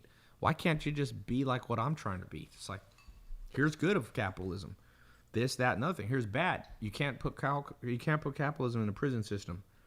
You can't imprison people for profit, because then it's perverse incentives of putting people in to make more money. They're paid by the head, so they want to put people in. You gotta have poor people have to be able to get good damn lawyers. I'll tell you what I've learned in the criminal justice. I mean, in the just being a businessman, better lawyers change the whole game. And so if you can't afford better lawyers, you're at a huge disadvantage in America. I don't know how to fix that, but you got to factor it in. And so people come from the ghetto. You get accused. I mean, we saw this movie Detroit yesterday. You like it? It was a little stressful. Kate was very stressed. I was a little tense the whole movie. What'd you think, Zach and Rome? Detroit. I liked it. My gripes would be more technical stuff, like filmmaking stuff. Catherine Bigelow was the Academy Award winning. She won an Academy Director, Award. yeah. Rome, what'd you think? Well, I liked it, but I've gone dark. You don't hear it? I hear myself. I might have stepped on. Zach's sabotaging. He's a Leo. He needs more attention. Oh, that's what I did. I don't want to grab between your legs there, but Grab While it they're from my doing leg that, there. we'll. here we go. 3, 2, 1. Is that good? Do I think we're in the Matrix? Yeah, we're probably in some kind of a Matrix, but it's not. Someone said he's just hungry. We just don't know. What? Someone said that we're hungry. All right, Rome. Sorry. No big deal. I did like the movie. It was a story that I didn't know, I wasn't aware of. I also found it sad as African American that the things that went on in the 60s still go on today. If you look at Ferguson, and they're all spun around police brutality. You look at the Detroit riots 2 years before that was the Watts riot in '65, and then you had 91, 92 Los Angeles riots, and they're all based on the same thing. They're all based on the criminal justice system and abuse and so on and so forth. So it hasn't stopped. It hasn't gotten any better. The Ferguson police abuse and so on. So, Right. so the same thing. All these massive riots have started from the same thing. So it was difficult to watch. And I often think of myself, how would I would have been in those days? Yeah, that was tough. You know, and in a lot of ways, I don't think I would have made it. You think you would have gone crazy? Somebody would have shot me. Or You're I a would've big shot- or I target. would've Somebody shot would have seen somebody. Rome. Rome's trying to hide. I would have got shot faster. Just Yeah. Because I would have been deemed more of a threat. Yeah. You know, so you know, a lot of change needs to happen. But you know, and I think too, we watch these movies and applaud these movies, but then no one wants to have the real conversations. Right. Like they want to make the movies and give the movies awards and so on, but no one really wants to have the real deep conversations about things and the systemic and the residual effects of those type of things. We don't want to have those conversations. So in a lot of ways, I don't like necessarily watching those movies because I already know what the outcome's going to be. Right. When it went to court, I knew they were going to get off. I didn't knew know the what was going to story, happen. but I knew they were going to get off. Yeah. You know, I knew they were going to get off, especially during that time. And it's just sad, you know, and it's just sad. And then the lead singer of the Dramatics, Yeah. you know, it messed with him so bad. Right. Which He never is sang understandable. again. He never sang again. Yeah. Or he didn't want to sing in that environment, you know. People don't realize PTSD is real. People go through it. You go through enough trauma sometimes, it rewires your brain. Now, Kate, what did you think of the movie? Into the mic there. Go ahead. Oh, sorry. Again, That's a little white woman. I was a little stressed throughout the movie. Yeah, Kate, you probably would have been fine in the 1960s. I still would have been very scared, and it was very sad to see all the brutality they went through. I was just like closing my eyes like half of the movie because it was just. Yeah, It was Kate just gets so very sad. stressed. But you know what I think? I'm going to tell you this. I don't know how to solve the world problem. I just try to solve my own and the people close to me. But you got to learn how to make money. You got to learn how to make money. It will not solve all your problems. Money is not the solution to all things. But it'll solve some of the things in the world. And what happened in that movie Detroit, part of it was a money situation.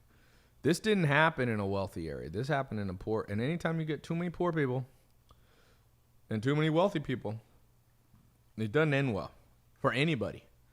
And so people that are wealthy have to help people that aren't wealthy. Somebody asked, why do I do these calls? Well, part of it, I have some businesses that benefit from doing these calls. But part of it, I didn't grow up wealthy. And hopefully some people, and it's becoming quite a lot right now, people are making more money because they're listening to this stuff. I have free programs. I got paid programs. But this podcast is free. I haven't tried to pitch you on anything. So I do believe that as I make money, I have a somewhat obligation to try to help other people make money.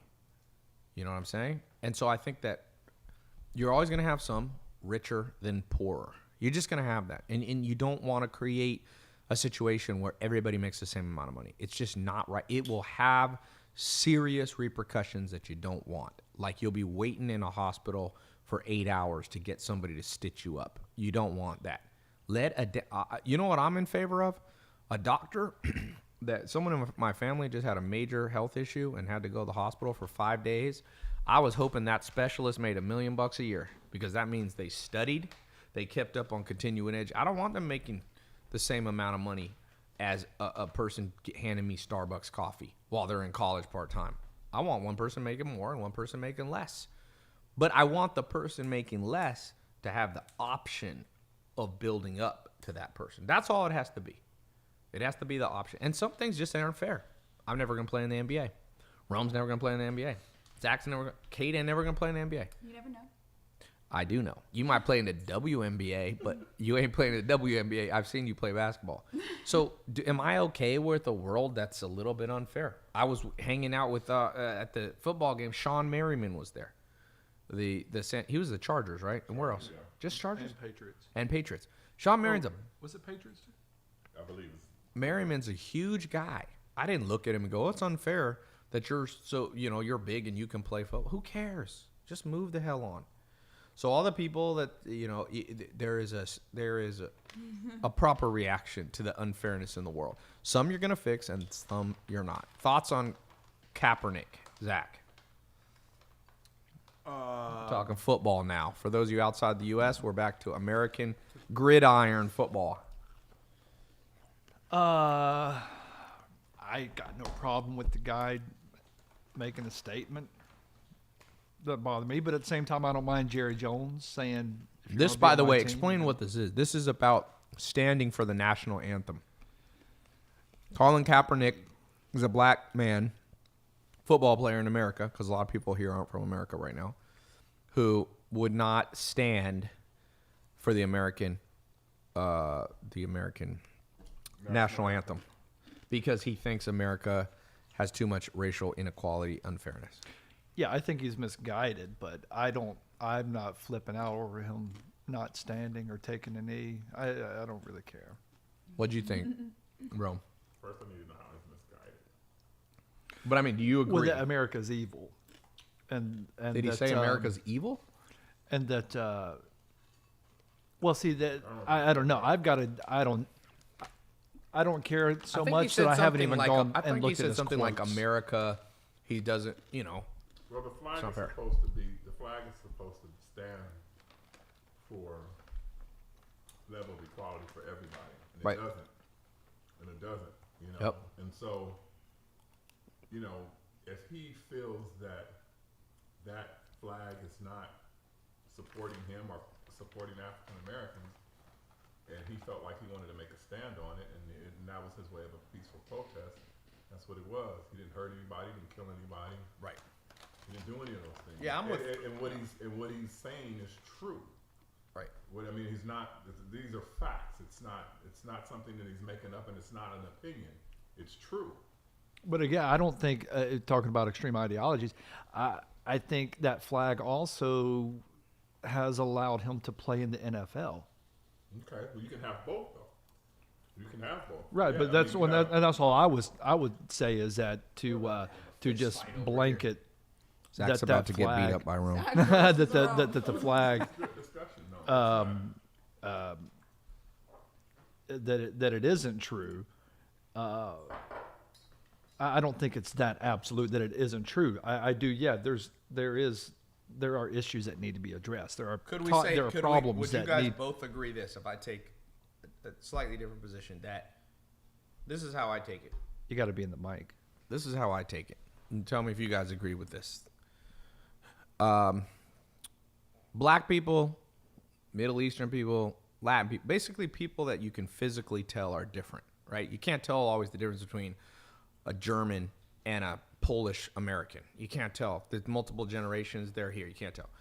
So anything that you can tell a difference, whether it's transgender, black, Puerto Rican, I'm a mix of different ethnicities. I'm half white and half this and that and all this stuff, okay? You got certain obstacles. And all I can say is it's not going to be fixed by anybody for the most part besides yourself. That's my main thing. By the time, look, Martin Luther King Jr., what he accomplished in the late 60s. What year did he get shot? 68. 68, okay. They started working on that in the 1910s, or actually right after the Civil War, 1865. It took 100 years.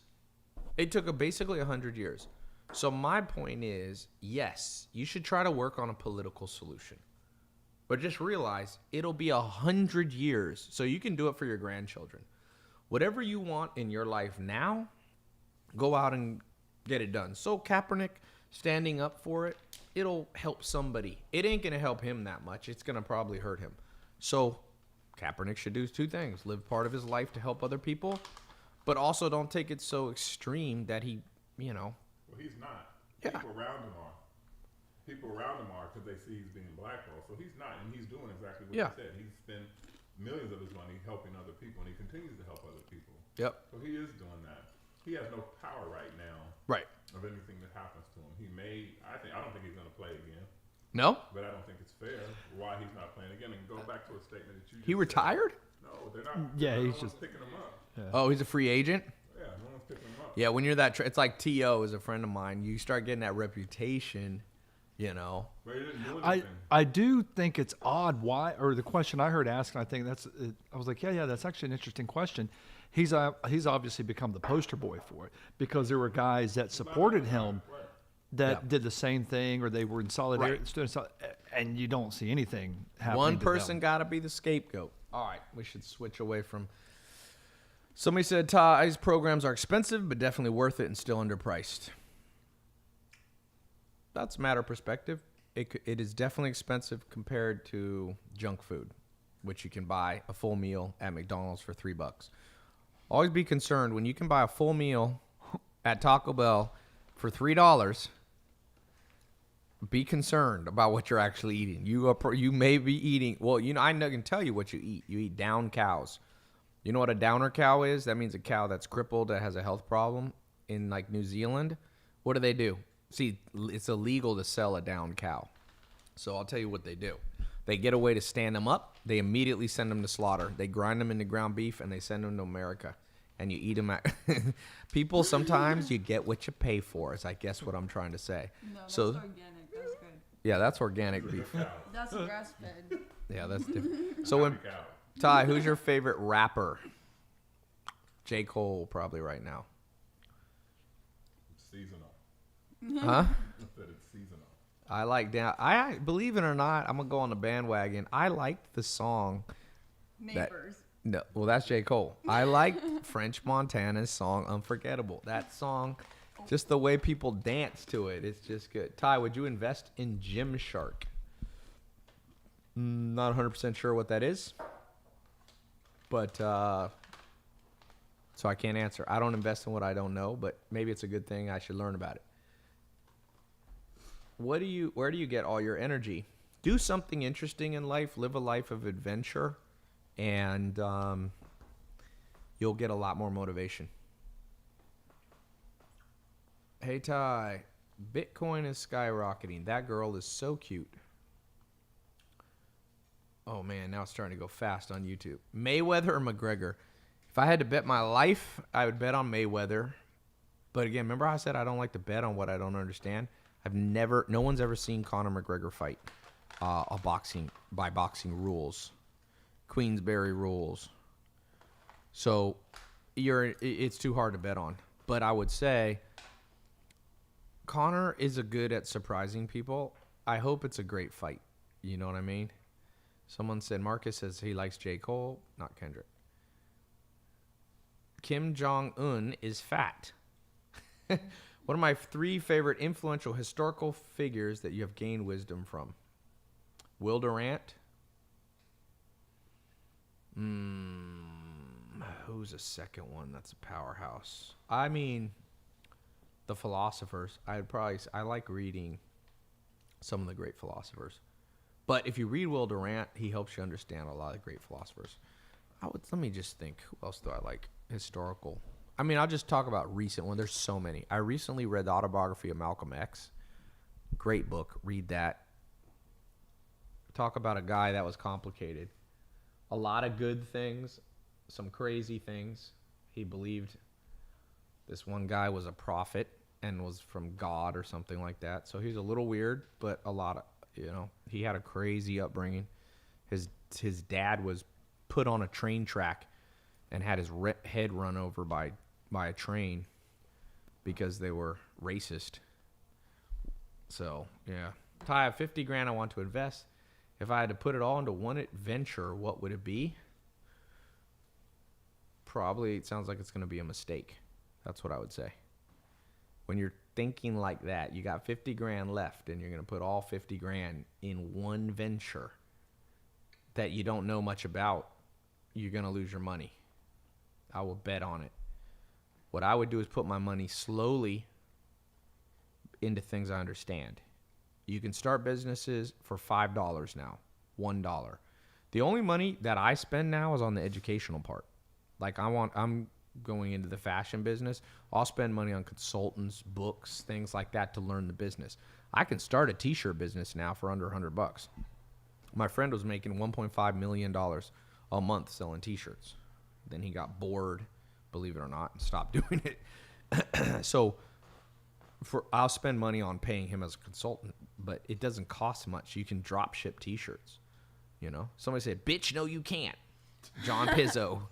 John Pizzo ain't ever made $10,000 in his life. Try to tell me about money. John Pizzo. First, you got to be able to. You know what I've noticed is an interesting thing. I'm very interested in negative comments because there's been all these cool scientific studies done now that show that people who leave negative comments are psychopaths. There's if you go on psychology to get to psychology.today.com, which is basically like the number one website for good scientists that post psychological news on psychology. They did this huge thing, and basically people who leave negative comments are high in sadism. So sadism is where you take pleasure in the pain of others. Psychopathy is a different one. Psychopath is where you don't feel any emotions. So almost all people who leave you negative comments, you're happy that they leave you negative comments because now they bubble to the top. You smoke them out. You know what you do if there's a criminal in a house? They shoot tear gas in. And all of a sudden, they come out. So what I like to do is do stuff, right? So post a picture of you being successful on your Facebook. All the people high in psychopathy, sadism, it's called the dark triad. They've got the dark dyad, the dark triad. They have a 5 complex way of calculating. Those people will pop up and be like, why are you showing off? You'll find narcissists. See, narcissists are always threatened by other people's success because they love themselves so much. So what happens is on your personal Facebook page, your personal Instagram, those longtime acquaintances that you thought were acquaintances, now it's like tear gas. They come out and you know how to deal with them. Okay? So you want negative comments. It's not just, if you're a hater, the saying like Drake, it's like if you ain't got haters, you're not popping. Well, that's true, but even more than that, you want haters because how else do you know who are the people to screen out? It's very important. Someone said, oh no, the president is a psychopath. I don't think Donald Trump's a psychopath. I'm an amateur psychologist, so don't take my word for it, but I've tested a lot of people, more than most psychologists, because I reach about 200 million people a year on my social media, 200 million people, not 200,000. And I can tell you that I would guess Hillary was more likely to be a psychopath than Donald Trump. I think Donald Trump is the most classic case of a narcissist. Hillary might be Machiavellian. I don't think Trump is psychopath. See, psychopaths don't get their feelings hurt. I'm almost sure he's not a psychopath. One of the clinical symptoms of a psychopath is they don't respond to negativity. So if you have a psychopath and you go, fuck you, If you do this to me, if you screw me over, I'm going to punch you in the face. A psychopath has very low fear levels. That's why they're great as Navy SEALs. They're like, I don't care. If you ever get in a fight with somebody and you look in their eyes and they got that dead look like a psychopath, do not get in a fight with them. I once had that in my life, man. I grew up in some rough place. I got in a fight with a guy. Dude, it was a kid that I knew. And, man, I'll never forget. He was older than me. And he started hitting me so many times. His name was Jason. He ended up in prison. By 13 years old, he was in prison. He just got out. I'd still talk to him once in a while. He's all tatted up. He went in and out. And this is when I was like 9 or 10 years old. I could already see it. And he was like hitting me. And I was like, Jason, it's me. It's Ty. And he like snapped out of it. It was like he forgot. He would get in so much of a rage that you couldn't. It was weird. I've seen that 2 times in my life. One as an adult, where I was in a situation where somebody, I'm pretty sure they were about to kill me. I had to get out of a car. And I remembered that look in an eye. And so what happened, so I don't think Donald Trump has that because he gets hurt. He like watches the news to see if anyone talks crap about him. A psychopath doesn't care. So he's more like a narcissist, though, is extremely sensitive and responds to all criticism. That's a narcissism. Now Hillary, I've met Hillary. I'm not going to say she's a psychopath, but Hillary is much colder, much less emotionless. Okay? Much less emotion. Ty, you should smack that guy with a stack of money. Which guy? I don't know who he's talking about. Okay, we did it. We did 3 hours. Da-na-na-na-na. Should you choose a degree that you love and may not be financially rewarding as the other degree? Yeah, probably don't chase money. You can make money in just about everything in the world. All right. Thank you. By the way, if you happen to be watching this, I forgot to try to make any money from this podcast. I need to get better at that. So I'll put a little tip in here. For those of you who want practical, real skills in making money, because on my podcast I talk about basically whatever's in the news, whatever comes in my mind. It's just kind of like me just shooting the shit with different people. But if you want some step-by-step stuff, go to tylopez.com, click on the links on the top. I got different programs. People are killing it. I've now been around the game long enough that people realize this wasn't some random little thing that was renting a house for a day and pretending like I help people. That lasted for about 6 months, maybe a year. Kind of died away. So if you guys want to marry Kate, I'll be putting an email address. Actually, I'll be putting up, this is her Instagram if you want to follow her. It is TetrisGod7. No. Yeah, it is. Just believe, guys. Go to TetrisGod7, the number 7. Look for the bikini. Tetris, Tetris, God 7. And you can direct message her there. And if the pictures look like a lot of pictures of Zach, then it's a decoy. It's a decoy. This is her actual one. So Do not send her dick pics. Yeah, send lots of dick No, pics. do not send. If you guys want to try to steal her away from me, Tetris God 7. Kate is so nice. Kate, you do come off as even nice. Kate comes off as super nice on this. I am not. You're not as nice as you come off Yes, as your I am. podcast. I'm so nice. Kate is a little bit mischievous. All right, we're gonna end this on Snapchat. Just completed 3 hours. How'd you guys hang in there? Man, a lot of people. Zach's sleeping. Everybody likes Kate. They think she's so nice, but she's not as nice as. Oh, if you guys want to direct message Kate, people are trying to they want to steal her away from me. Go to her Instagram, TetrisGod7. Direct message her. Send nude pictures to TetrisGod7. I'll be putting it here. I'm gonna If you can steal her away from me, that'll be awesome. I will be impressed. If you're out of shape, send them to TetrisGod7. I'm going to screenshot every one of them and send them to you. I'm going to put that. If you guys want to steal Kate to try. Look, I'm getting Someone lit just up. said Kate I'm just getting lit wants up. to It eat. says, Really? you look so different, Kate. What the?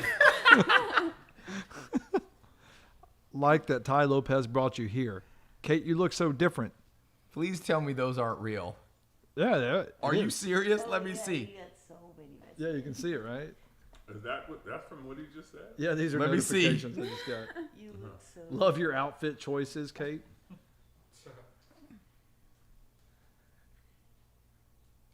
Oh, this is gonna be great. Somebody By the goes, way, yeah, if you're not baby. understanding, Tetris God 7 is actually Zach's. Let me see it. Let me see the actual comments. That's good. Let's hold them up to the live. Zach doesn't want. Zach no, wants no, all I- the. Look at someone went through Well, all they that were the trouble to make that notifications. Hang on a heart. second. That's cool. Zach wants all the nude pictures of the guys, and he doesn't want to share. He didn't want to share with you guys. Wide screenshot it. Am I the son of Jennifer Lopez? Ah.